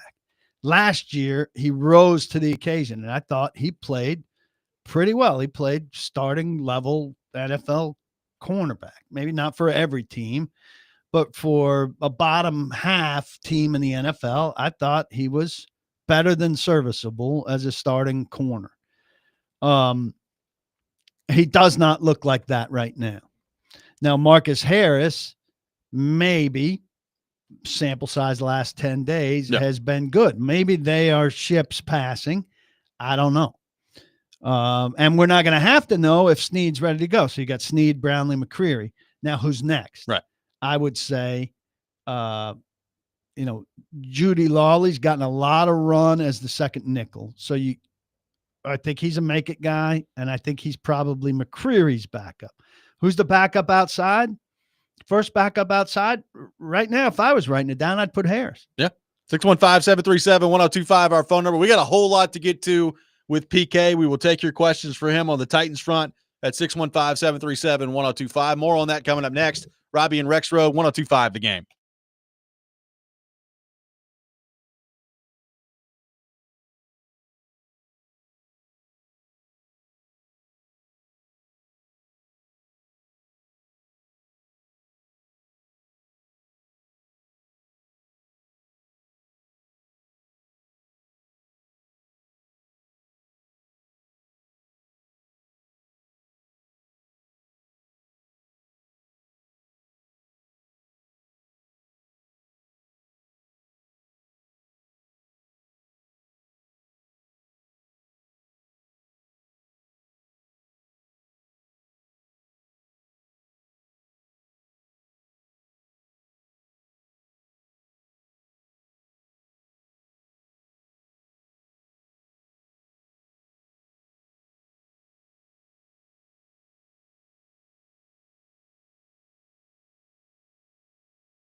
Welcome back in, Robby and Rexrode, 102.5 The Game, taking your thoughts on our phone and text lines driven by WilsonCountyHyundai.com, 615-737-1025. PK, the scuffle between Cam Ward and Jeffrey Simmons, getting a lot of attention both here locally and around NFL circles this week. You were there. You saw it. You questioned Jeffrey Simmons about it the day after. So let's just start there. What did you make of the whole situation and Jeffrey Simmons' response to it, which was essentially, well, I know I can't touch the quarterback, but I think the media is blowing this way out of proportion. All right, for starters, to the faction out there, which seems like a large faction. I don't know. I overread Twitter. Saying, well, you guys are making too big a deal out of it. Like it's a practice scuffle, whatever. Like, there are a ton of things we talk about, the events of the day. Like you guys just talked about the potential pass rushes out there. Yeah. Preston Smith, Zadarius Smith. Yeah. Clown. He likes saying that. Bring him back. Bring him back. Matthew Judon, you didn't talk about enough, I think. Is that qualifies making a big deal? Has the game now made a big deal out of the 3 veteran free agent pass rush? Oh, my God, you guys talked about it for 10 minutes. You're droning on and on. What a big deal you made. Every conversation, not a big deal. Like, talk about the news of the day. Then everybody's like, oh, my God, it happened yesterday. Why are you talking to him today? Well, they hit him the first day. They escorted him off the field because he was still hot. So topics don't disappear just because time has passed. Jeff is available the next day. You talk to Jeff. Callahan wasn't available till the next day. You talk to Callahan. Is it a federal issue? No. Is it a conversation topic? Yes. Then the next day, Cam's available. I didn't even ask the question of Cam, but it's been 3 days since Cam's available. Somebody asks Cam. If you want to complain about the story getting drawn on, talk to the Titans about their availability schedule. Don't talk to me. Also, fair point. Also, I'm taking a lot of heat because I've asked a lot of the questions. Okay. Well, what I do at press conferences is seek more information on these things. I got more information on these things and I tweeted about them. Out there, I challenge any of you that have an issue with how I've covered this to go look. Did Easton Freeze write a story about this? I believe he did. Did Teron Davenport write a story about this? I believe he did. Did the Tennessean write a story about this? I believe they did. Go to paulkuharsky.com and find me a story about this. You know who thought it was the least of a story? You know who chose himself or whose bosses didn't choose to write a story about this? Me. So there's some tweets on my timeline about a scuffle involving the best defensive player and the quarterback and some opinion on Twitter. Yeah. Which you scroll by. Is there a story? Did I invest any time? Did I publish anything? Did I find photos and write a headline and do SEO? I did not. So if you have beef with how it's been covered, and I include Jeff Simmons in this, go look at who published stories about it. Okay? And some of those guys have to. Yeah, right? For sure. Tehran's told what, certain guys have bosses that want it. A to Z, that they want, they operate, they want clicks in some fashion. I chose not to write about it. That tells you how important I think. If I think something's important, I'm writing about it at my site. Yeah. There's not a word about it at my site. No, I think that's totally fair. All right, look, Jeff says you can't hit the quarterback. Yeah. But exactly I hit the quarterback, and you guys blew it up. Never his fault. Nothing ever his fault. It's the media's fault for blowing it up. All right? Again, I didn't write a story about it, so I don't know how much blowing it up I did. I asked questions about it. The fact that the audio responses to my questions gets taken by NFL Network and gets taken by you guys and gets taken by everybody in play. Rich Eisen. Rich Eisen. That's not me. That's them. They're blowing it up. You want to basket all the media together? That's lazy. That's lazy. And what he said doesn't make any sense. You can't hit the quarterback, but I hit the quarterback. And it's the media's fault. Yeah. Now, if somebody else hits the quarterback, I'm going to I'm going to react in a way that defends the quarterback. So Jeff, by his reasoning in this scuffle, when he hit the quarterback, he should have beat himself up. No, that was my biggest issue. He applies no logic when he's in the middle of stuff, and he's always an innocent victim. That was my biggest thing about the whole thing. Because again, like, I don't think this is that big of a deal, but I just don't touch the quarterback. That's what it comes down to me. You don't need your star defensive tackle touching your first overall pick quarterback. And here's the guy who got away with something here, Cam Ward. And I'm glad Callahan said what he said. He started it. Yep. He got into the fray. There's no reason for him to be pushing Jeff Simmons. Now, I think Jeff Simmons should turn around and say, if you weren't in that red jersey, I would be kicking your ass right now. Yep. That's the appropriate response, right? But Cam Ward can't be shoving a defensive teammate in the back, knowing that he's got that protection. I think he's probably surprised that somebody comes back with hands to the face there, because that's very uncommon. But, and then Cam says the next day, it's exactly what we needed, blah, blah, blah. It's 2 plays before practice is over. What happened was some extensive jawing after that, which is also undermentioned, between Calvin Ridley and Arden Key, that seemed to be an extension of that whole thing. Is it a big deal in the big picture? No. Was it story of the day caliber stuff? Well, to a lot of people, it was. Was it Twitter-worthy conversation? Absolutely.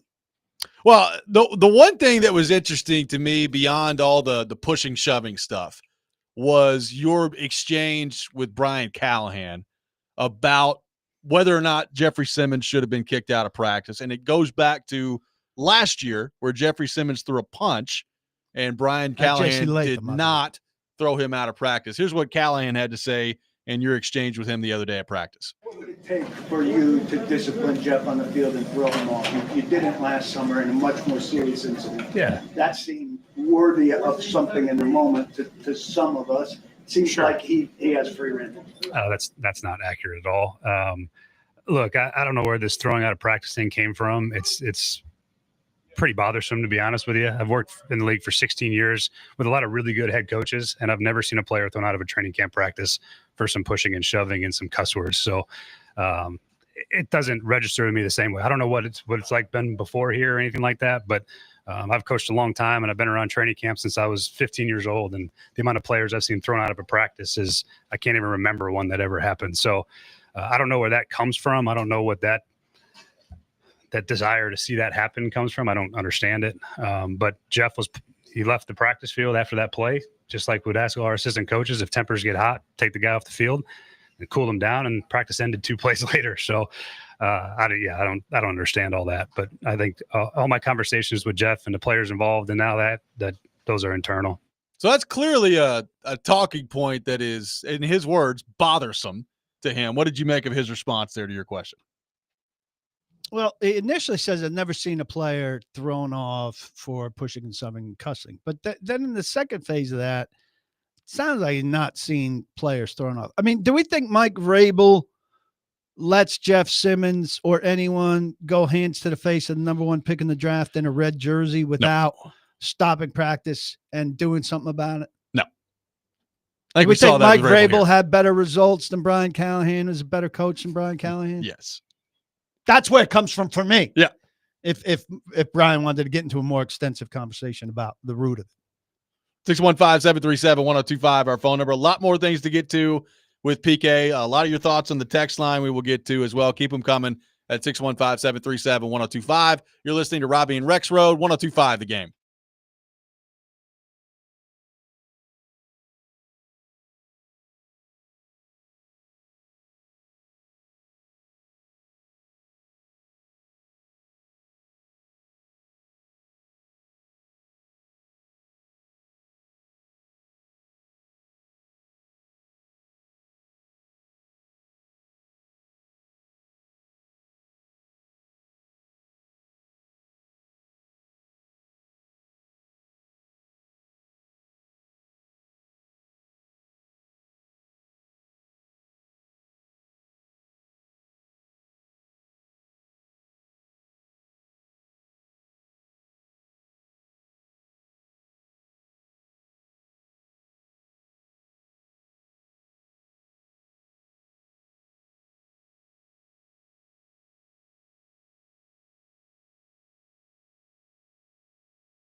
Stand back. There's a hurricane coming through. Paul Kuharsky from paulkuharsky.com with us for the next hour, talking all things Titans. A lot of your thoughts, your questions already rolling in. Keep them coming at 615-737-1025, our phone number, 615-737-1025. A lot of support for PK on the text line. Says, keep going. Let's read some. Keep asking the questions. Keep going. Chip from Mount Juliet says, Callahan misses the point on removing players from practice. It's called discipline. Also, players can get hurt in those bad hits and fights. Idiotic comment he said there. Brian says, keep asking the tough questions, PK. You're the eyes and ears for the fans since fans aren't allowed in. Hate that you have to take the arrows for all of Nashville sports media. You are the best. Gene from Spring Hill says, love it, Paul. Seeing Jeff beat himself up, it's priceless. We have another one that says, PK is always the one asking the tough questions. Love you, PK. A lot of support for PK on the text line. I hope you're all at paulkuharsky.com.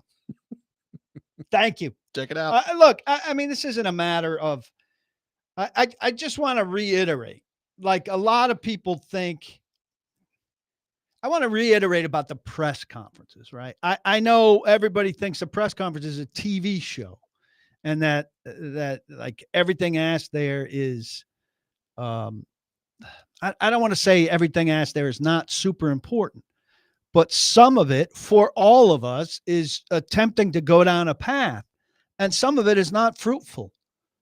So those things with Callahan were informative to a degree, but and maybe tweet worthy, but they didn't turn into anything big for me. Maybe they're big for somebody else. And there is a decent percentage of stuff. Now, Callahan's excellent. Callahan's excellent with the media, but still there's a percentage of stuff. And this is how press conferences have always worked, where you might ask something. John Glennon was asking Denard Wilson about Daryl Baker yesterday because he's looking for an honest assessment of Daryl Baker, who is definitely sinking. Yeah. He did not get an honest assessment of Daryl Baker. Therefore, what you heard Denard Wilson say about Daryl Baker yesterday in your TV show from a press angle were just like two questions that end up being thrown away in the big picture. Or if Glennon, in writing about Daryl Baker, uses them, they would be framed in a certain way that gives them context about how Denard Wilson wasn't going there. Yeah. But in terms of the TV show, they weren't important. They proved fruitless. Yeah, I think it's a great point. So we'll continue to take your thoughts on that. 615-737-1025. I do want to get to a story that you did this week on the offensive line, because it's been a big talking point in camp so far, just the improvement of the offensive line. I think there are limitations, and Callahan essentially said this the other day, limitations to what the pass protection has meant to this point, given the fact that they have seen largely backups to this point in the preseason. But look, they've gotten good work in the joint practices and all those things, and it's encouraging that they've held up as well as they've held up. But you did a story earlier this week about basically the temperament of these guys in the offensive line. They're pretty nice, and then it's required for them to flip that switch on Sundays. What was it like putting that together, and how do you think this offensive line is equipped to be one of those nasty offensive line groups that we've seen the Titans have in the past? I mean, it remains to be seen if they're nasty enough, but I do think I don't dismiss the possibility. I mean, I don't know Zeitler's personality that well. I talked to some people in Baltimore. They said they'd say hard-nosed, but not nasty. But I think hard-nosed maybe can qualify as nasty in today's league, right? I went back and considered like John Runyon, who definitely was a nasty guy. I talked to Kevin Mawai, who said, I can tell you that I was regarded as mean and angry and dirty because everybody told me I was. Right. Now, Kevin Mawai was a perfectly nice guy as well. He flipped a switch when he was on the line, on the field. Skoronski says, I have no problem being a switch flipper And I'm not I'm going to murder you, twist you into the ground, push you over the pile style guy. I think he said something like, I think that the temperament you're talking about can arrive by intensely executing technique. I think that's pretty smart. Yeah, that's assessment, right? That can work. But I talked to Jackson Slater, right? He's a draft pick who's I think has a big future here. And he said, I don't think about any of that. I don't think it's important. I go out and do my assignment. And if I do my assignment well, I'm an effective football player. So he's couple generations removed from Kevin Gogan and Kevin Mawai. And he's not thinking about meanness or nastiness or any of that. Now, Bill Callahan preaches nastiness, and particularly with regard to finish. Yeah.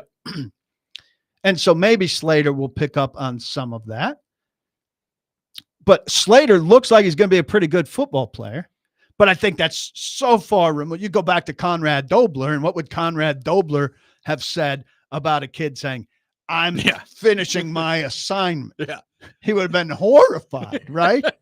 What would Richie Incognito, who was a maniac, have said about a teammate that said, I'm just going to go out there and finish my assignment? Yeah. So the league has changed drastically. And Dave Ziegler, the Titans assistant general manager, who we had access to while we were in Flowery Branch, I asked him about it, and he said, it's just a natural byproduct of high schools and colleges playing more zone and finesse. And it used to be, I'm going to punch you in the mouth and drive you downhill. And there's a lot less of that now. And with that, defenders have changed and offensive linemen have changed, and it's just not the same. So how much do you think you know and have learned about the offensive line in camp that you think is applicable to the regular season? And how much of that in your mind is still left to be determined? Because they've looked really good so far. How much of that is real and how much of that is there's just no possible way we'll know until week 1 they roll out there? Yeah, that's a great question. I mean, I think the offensive line consistently in one-on-ones against the defensive line, a drill where the defense – look, drills, the aggressive side always has the advantage and should always win. One-on-ones in the passing game, the receiver has the advantage. He knows where he's going. The quarterback knows where he's going. The corner has to react, right? Yep. So the ball shouldn't hit the ground very often, and the receiver should have the edge. When he doesn't, that is surprising and an event. In the one-on-ones between the offensive line and the pass rushers and the defensive line, I think the offensive line has consistently done better than expected. So is that good news about the offensive line? Yes. But it's also an indictment of the Titans pass rushers. Yeah. And I'm not saying they don't win at all. I'm saying percentage-wise, offensive line does better, I think, than it should, than you would expect. They've looked good in the games.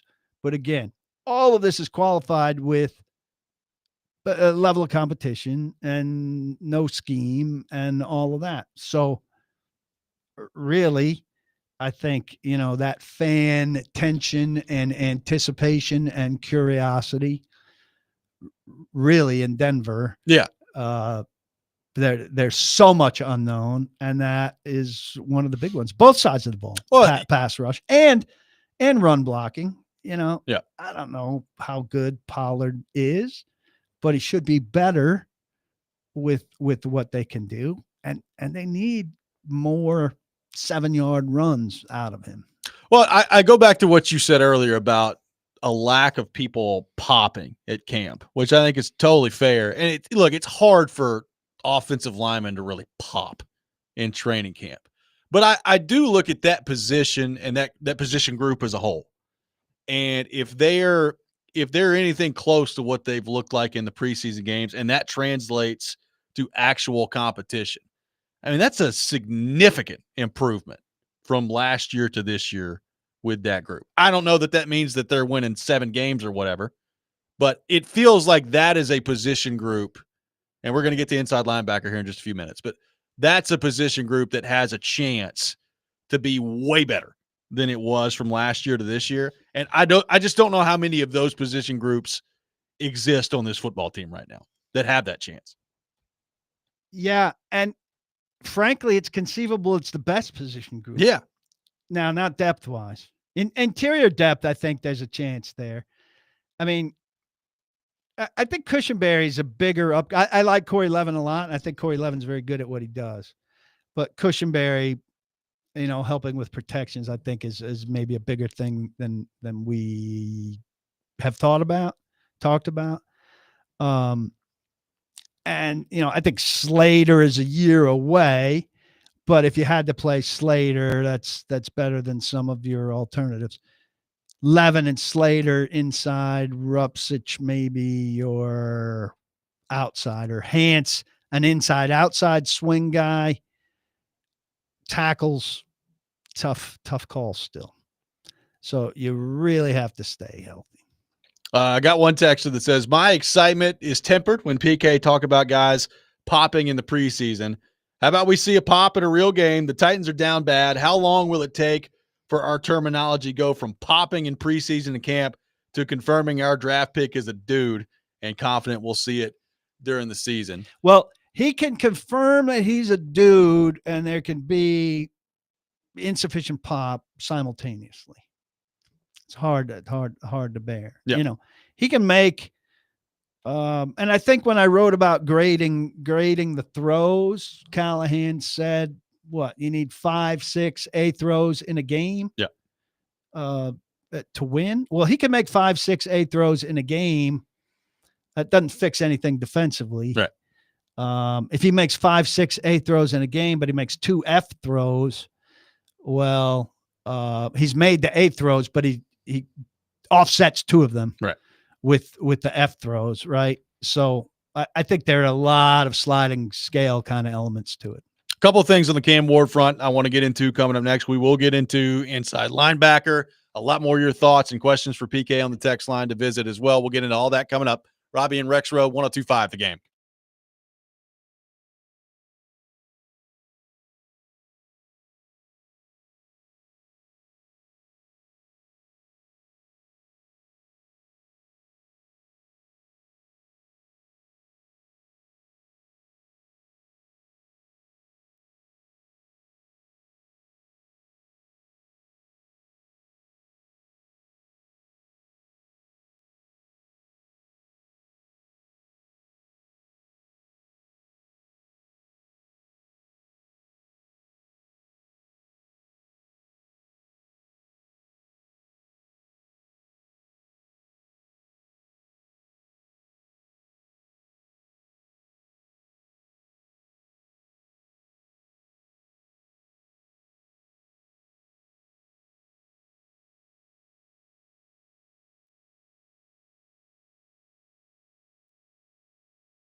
Robby and Rexrode live from our Busy Bee Plumbing, Heating, and Air Conditioning Game Nashville studios, home of the $99 yearly Beehive membership where the buzz is all about great service. Robby Stanley alongside Paul Kuharsky, Ian Safar here with you on this Thursday morning. Taking your questions for PK on the Titan, 615-737-1025. PK, we talked last week about Cam Ward, the offense in general, their performance in day one of the joint practices with Atlanta, not very good. Responded a little bit the second day. They played a preseason game since then and had a couple of days of practice. So what have you made of the way that Ward has responded since last week's joint practice against Atlanta, the way he played in the preseason game, and what he's looked like to you so far this week? I think he's been fine. I mean, I think his feet are messier than people. We take the good plays and we break them down intently on film. Yep. We being other people who are smarter at film than I am. Yep.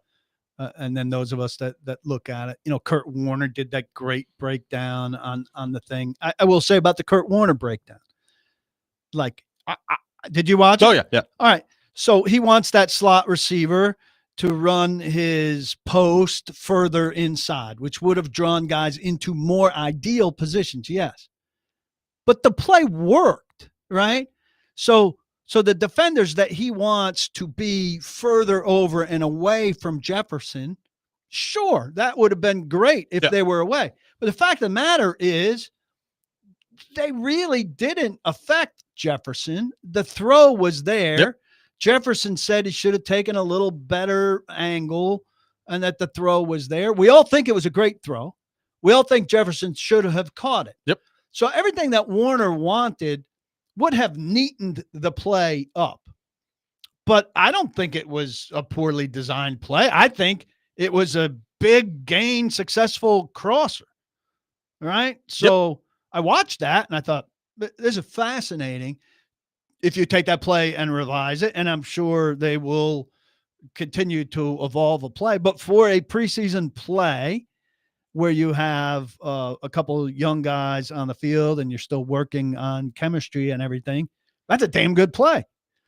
So I'm going to defend Callahan, Holtz, DK, Jefferson, Ward. I'm not going to defend Jefferson on not catching it, but I thought it was a pretty good play. Well, I think the footwork thing you bring up is interesting. He's high and outside. Blake says this. When his feet are bad on those kind of throws he made to Isle Manor to the left, high and outside is the result. And look, we all have bad habits. I bite my fingernails. No matter what I do, I can't stop biting my fingernails, right? Yep. To the degree, like when I got crowns on my front teeth, the dental hygienist said, well, you can't break your teeth on now. And I thought she meant like the crowns were unbreakable. So I took the freedom to continue and I broke the crown. Right. What she meant is you can't be stupid enough to bite your fingernails and break these crowns, which cost you a lot of money. Right. That is not what she meant. I interpreted it as I wanted to rather than as I should have. Yeah. Thank you, Ian. I appreciate that. So it sounds like he doesn't step and drive, Holtz said on some of the stuff. He kind of falls backward. Yep. Well, he's been doing that and getting away with it. So you say, well, how hard is that to fix? You talk about it a couple times, and then in the moment you think, all right, I need to step and drive. And that's very easy to say. I've come to realize like it's BS when I say they're telling him to step and drive. Why isn't he stepping and driving? He's not stepping and driving because he's not been stepping and driving on a lot of these throws for 7 years. Yeah. And who has a 7-year habit that goes away in no time? And then you add factors like people rushing at you and a clock in your head and all of those things. Some of these things, a lot of smart people have written, really don't have a chance to fully resolve themselves until he's been through it, seen the results, hopefully is an uninjured quarterback going into next off season and really starts from February without a combine to prepare for and all of those interviews and is working. And by the way, how about how many times already he is campaigning for continuity. Yeah, I was going to bring that up with you because that has been something Big that he's time. talked about a lot. He is tired Yep. of change. The change is self-inflicted, Yep. right? I mean, The transfers. he went from Incarnate Word to Washington State by choice. He went from Washington State to Miami by choice because he had to climb the ladder. Yeah. But the side effect of climbing the ladder is I got to relearn stuff. I've got to deal with different people. And that was beneficial to him in that the Titans said, well, he's able to do those things. But now he's saying, I want to be here. I want to build people. Implied there is I want to be built by the same people. Yeah. And unless Brian Callahan is really bad, I think when an owner is part of a team selecting a guy number 1 overall, he's got clout with her. She needs to be hearing that. And it's not as important now as it is if they stink. 4-13. Yeah. If they stink and he's showing signs and he's campaigning and Brinker's campaigning for continuity, she can't be. The whispers from people close to her who are saying you've got to make a change have to be overwhelmed by louder whispers from Brinker, Borgonzi, and Ward. Yeah. And now all of a sudden, I just gave you a new triumvirate. Right. It's not a duo. It's a triumvirate. And Ward's got leverage there. Well, and he's using it. And that's the other thing. Like he's pre-using it. And look, it's going to come down to how well does he play, all those things. But you're talking about a number 1 overall pick. And I don't want the conversation to always shift back to Marcus here. But like, can you imagine Marcus Mariota saying some of the things that Cam Ward has said about continuity? No. Maybe if his mom told him. Yeah, but I guess my point is, like, we have seen quarterbacks that just will not talk about that stuff. And that's not my job. That's above my pay grade. Like, I'm out here not warming up early for the game. Like Tannehill would offer his opinion on some stuff if you really like pressed him on some stuff. But even he, most of the time, was just like, yeah, I'm not worried about any of that stuff. Maybe behind the scenes. Yeah. And Ward is using the bully pulpit. And I find that interesting that he is already basically just leading the charge twice recently before the season even starts about how much he desires consistency and keeping this thing afloat as they go through the process here. And it's putting some pressure on those guys. I mean, I don't know there's any additional pressure to be had, but I mean, I'm sure they appreciate it. But this is what you want. They are mutually reliant on each other. Yeah. Callahan, Holtz, Hardigree, and Ward. Everybody's relying on each other, you know? Look, if we don't get it done as coaches for him, we're going to be in trouble. And Ward, if I don't play well enough for these guys, this desired continuity isn't going to happen for me. Well, and you know, we know how things go in the NFL. You change coaches, you know, all of a sudden, I mean, you're not his guy anymore and all those things. Like it can play out that way. I just found that part of it really interesting because, you know, I'm sure you read TD and Jeremy Fowler's piece earlier this week about Callahan and how close he was to getting fired and all that stuff last year. But like, I've kind of viewed it this way. I think there are two extremes in this conversation. On the one hand, I think you've got the people that are just out on Callahan before the season even starts, and they think that he's just a dope and has no clue what he's doing. And then on the other hand, it's like, no matter what happens at all, you have to keep Brian Callahan together because it's better than the alternative of bringing in a different coach.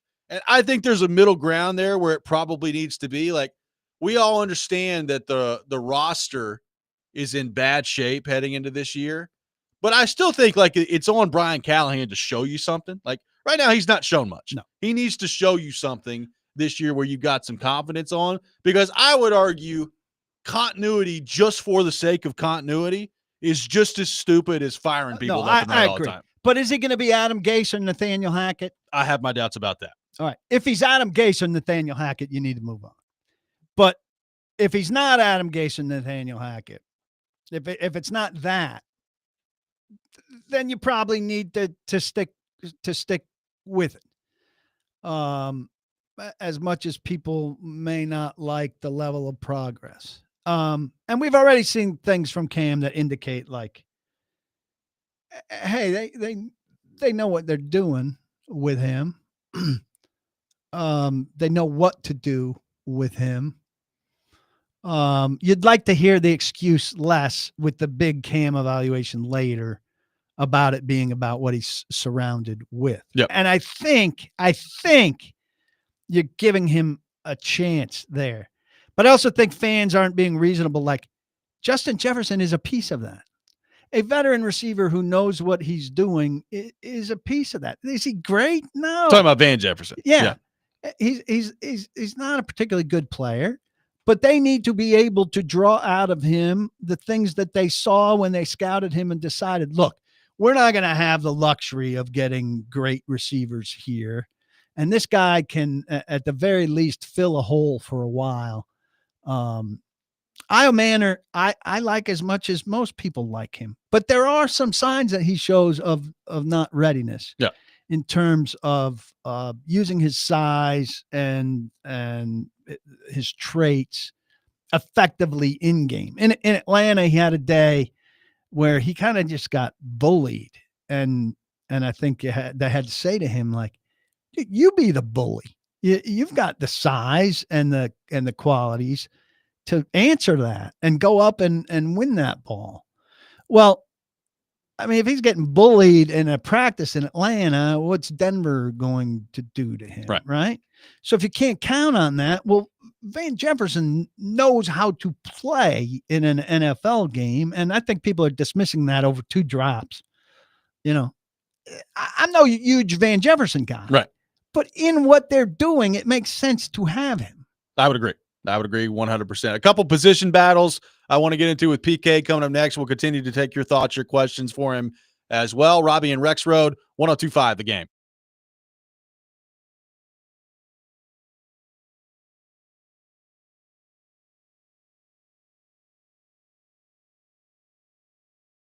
Hey, Robby Stanley here. Fantasy football right around the corner. Twin Peaks is your spot to be for your fantasy football draft party. When you're not on the clock, league members can sit back and relax with one of Twin Peaks' refreshing 29-degree beers. They've got the Peak Sampler, double stack nachos, loaded fries, multiple flavors of boneless wings. They've got you covered for anything you want at Twin Peaks. So call to book your draft party at the Twin Peaks in Cool Springs or Madison locations and visit twinpeaksrestaurant.com/fantasy draft for more information.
Welcome back in, Robby and Rexrode, 102.5 The Game. Paul Kuharsky from paulkuharsky.com is with us, taking your thoughts for PK as well, 615-737-1025. Coy in Clarksville on the text line.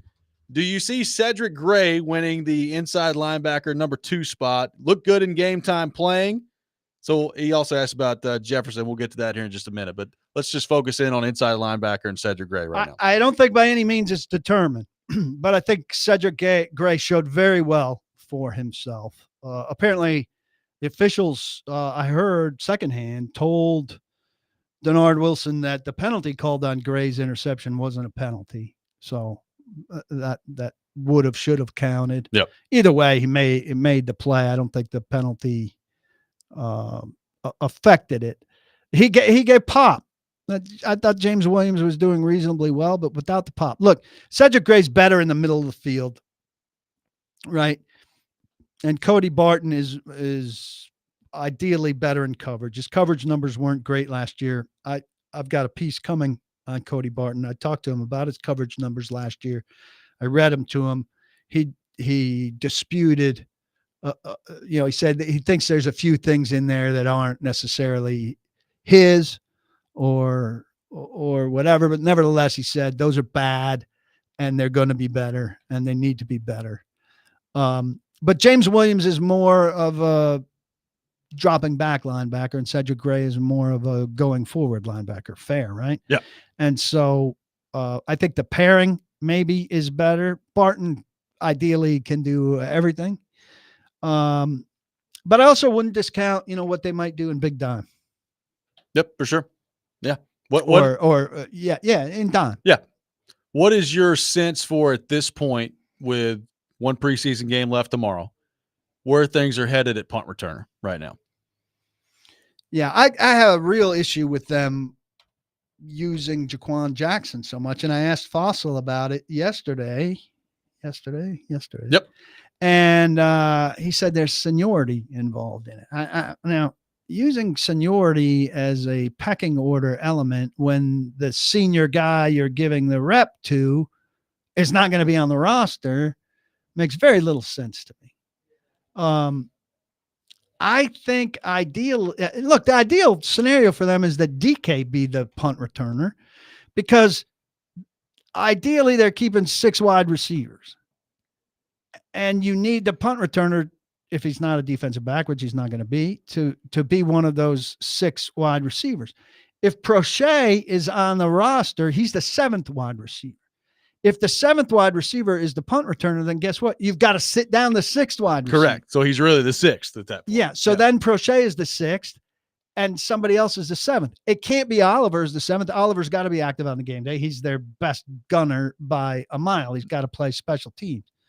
So then you're talking about DK and they're not going to sit DK on game days. And so it's really twisted up. So I still think they need to find a way for Chim DK to be the punt returner. That's why I can't imagine that they're not going to try to get DK punt return opportunities in this game or wind up counting on DK out of what they see in practice. But Fassel said yesterday he hasn't seen enough of DK to feel confident in him in that job. Yeah. I think it is very complicated what's going on at punt returner right now. And I would like to think they'd be far more settled or have clearer paths at that spot at this stage. Let's stay on that aspect of the game because look, Johnny Hekker has had a really good NFL career for himself to this point. He's 35 years old. And honestly, I have been less than impressed with him to this point in the preseason. I don't think it's gone very well for him. Now, it's preseason. He's been in the league for a long time. They seem to have confidence that by the time the regular season comes around, he's just going to figure it out. I am a little concerned by what we've seen from him to this point. At some point, these guys hit a wall. And I'm not saying for sure that Hekker has, but it's been a little bit too many shanks going on to this point in camp. He had one day in the Atlanta practice where he shanked like 4 out of 5 punts in a sequence. Fassel, again, is like everybody, be upbeat all the time. And he said something like, I don't have any doubt about him being ready to go on opening day. I thought I saw Stonehouse got released. Stonehouse in Miami. He's not coming back. Gone. Stonehouse. So I'm not sure if that would have really been the best ideal situation anyways. Yeah. I guess Stonehouse just can't learn to not just totally just destroy his coverage out there. Well, press box talk, as soon as we saw that, of course, went back to our longtime favorite, Ackerman. Ackerman really messed up Ryan Stonehouse, was our general. Maybe he just got mentally scarred. He probably that's got what himself we're thinking. killed back there. Yeah. And then he got to Miami. He was like, oh, God.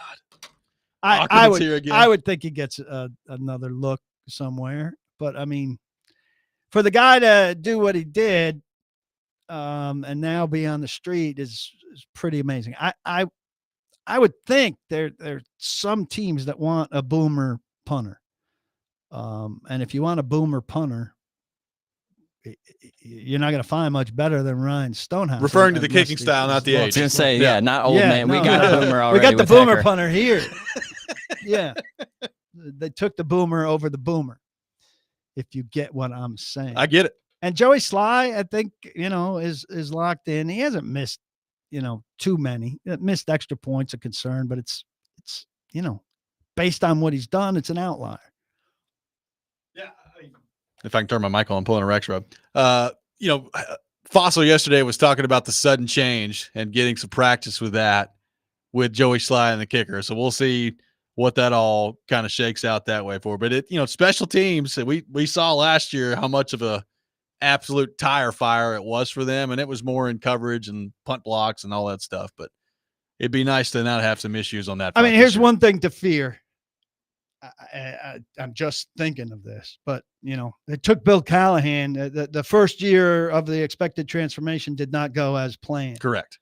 Can't be that way with Fossil. No, it's gotta happen pretty quickly. 615-737-1025, our phone number. More of your questions to get to for PK on the Titans front. We will do that coming up next. Robby and Rexrode, 1025 The Game.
Final segment of the day. PK with me today. He will be with me all show tomorrow as well. So looking forward to that. Taking your questions on the Titans. 615-737-1025 is our phone number.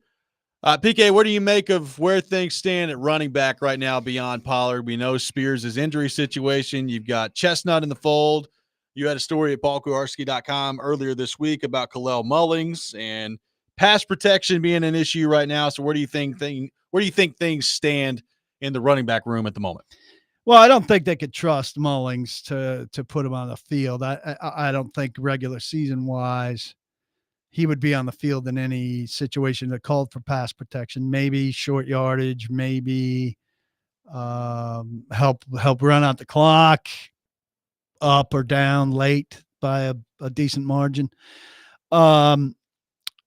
Chestnut, I think, is on the initial 53, but eminently replaceable. We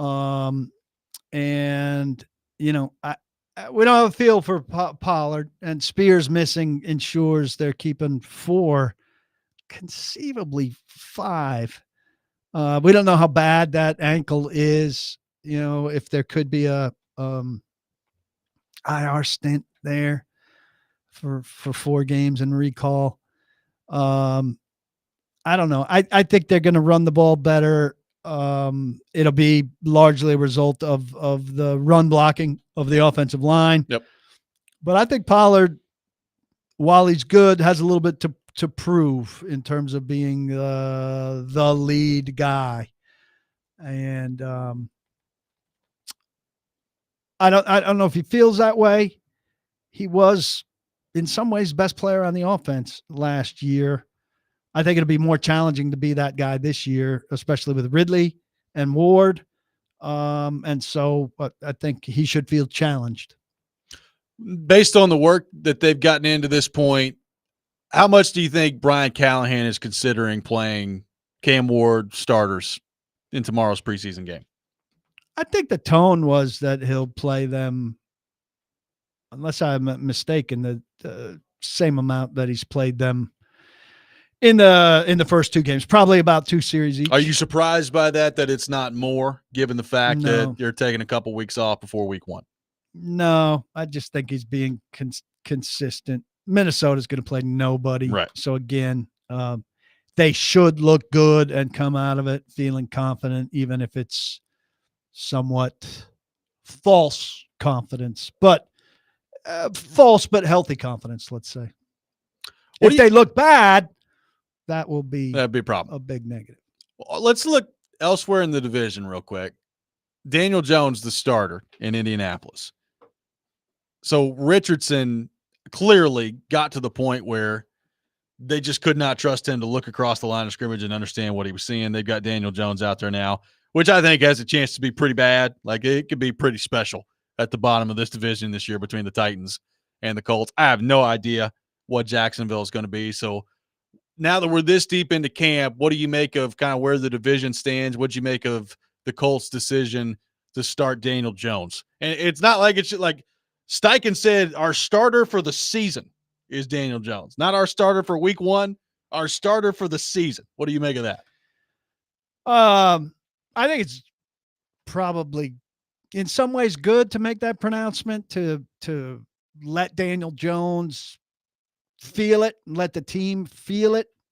But I think there comes a point, if he's not playing well, where, any quarterback on a bad team who's not playing well, who's got somebody behind him with some level of pedigree, if he's practicing reasonably well in limited stuff, will probably get a chance. What's the over-under on Daniel Jones games? 10? I was going to say 10.5, somewhere there. Yeah. I think the Colts are messy. And I think Steichen and Ballard are in their last seasons there. I think they will be worse than the Titans. The Titans at least have the promise of an upside young quarterback and something to rally around, and maybe have started to turn a corner. I think the Colts maybe haven't finished bottoming out. I'm giving Jacksonville some benefit of the doubt. I think they've got some talent, and more talent than the Titans. I don't know about Cohn. I don't know about the young general manager. I think they may come to regret the trade that gives up the spot that they could draft the quarterback in next year that Cleveland now owns. But I put them down for a firm second place. How much, going back to the Titans, how concerned are you? Are you concerned at all about the amount of time that T'Vondre Sweat has missed in camp? This is something that has not been talked about. When guys miss a big chunk of camp when they're young, it always, maybe 95% of the time comes back to bite them. And T'Vondre Sweat has a general fitness issue. He needs to work regularly.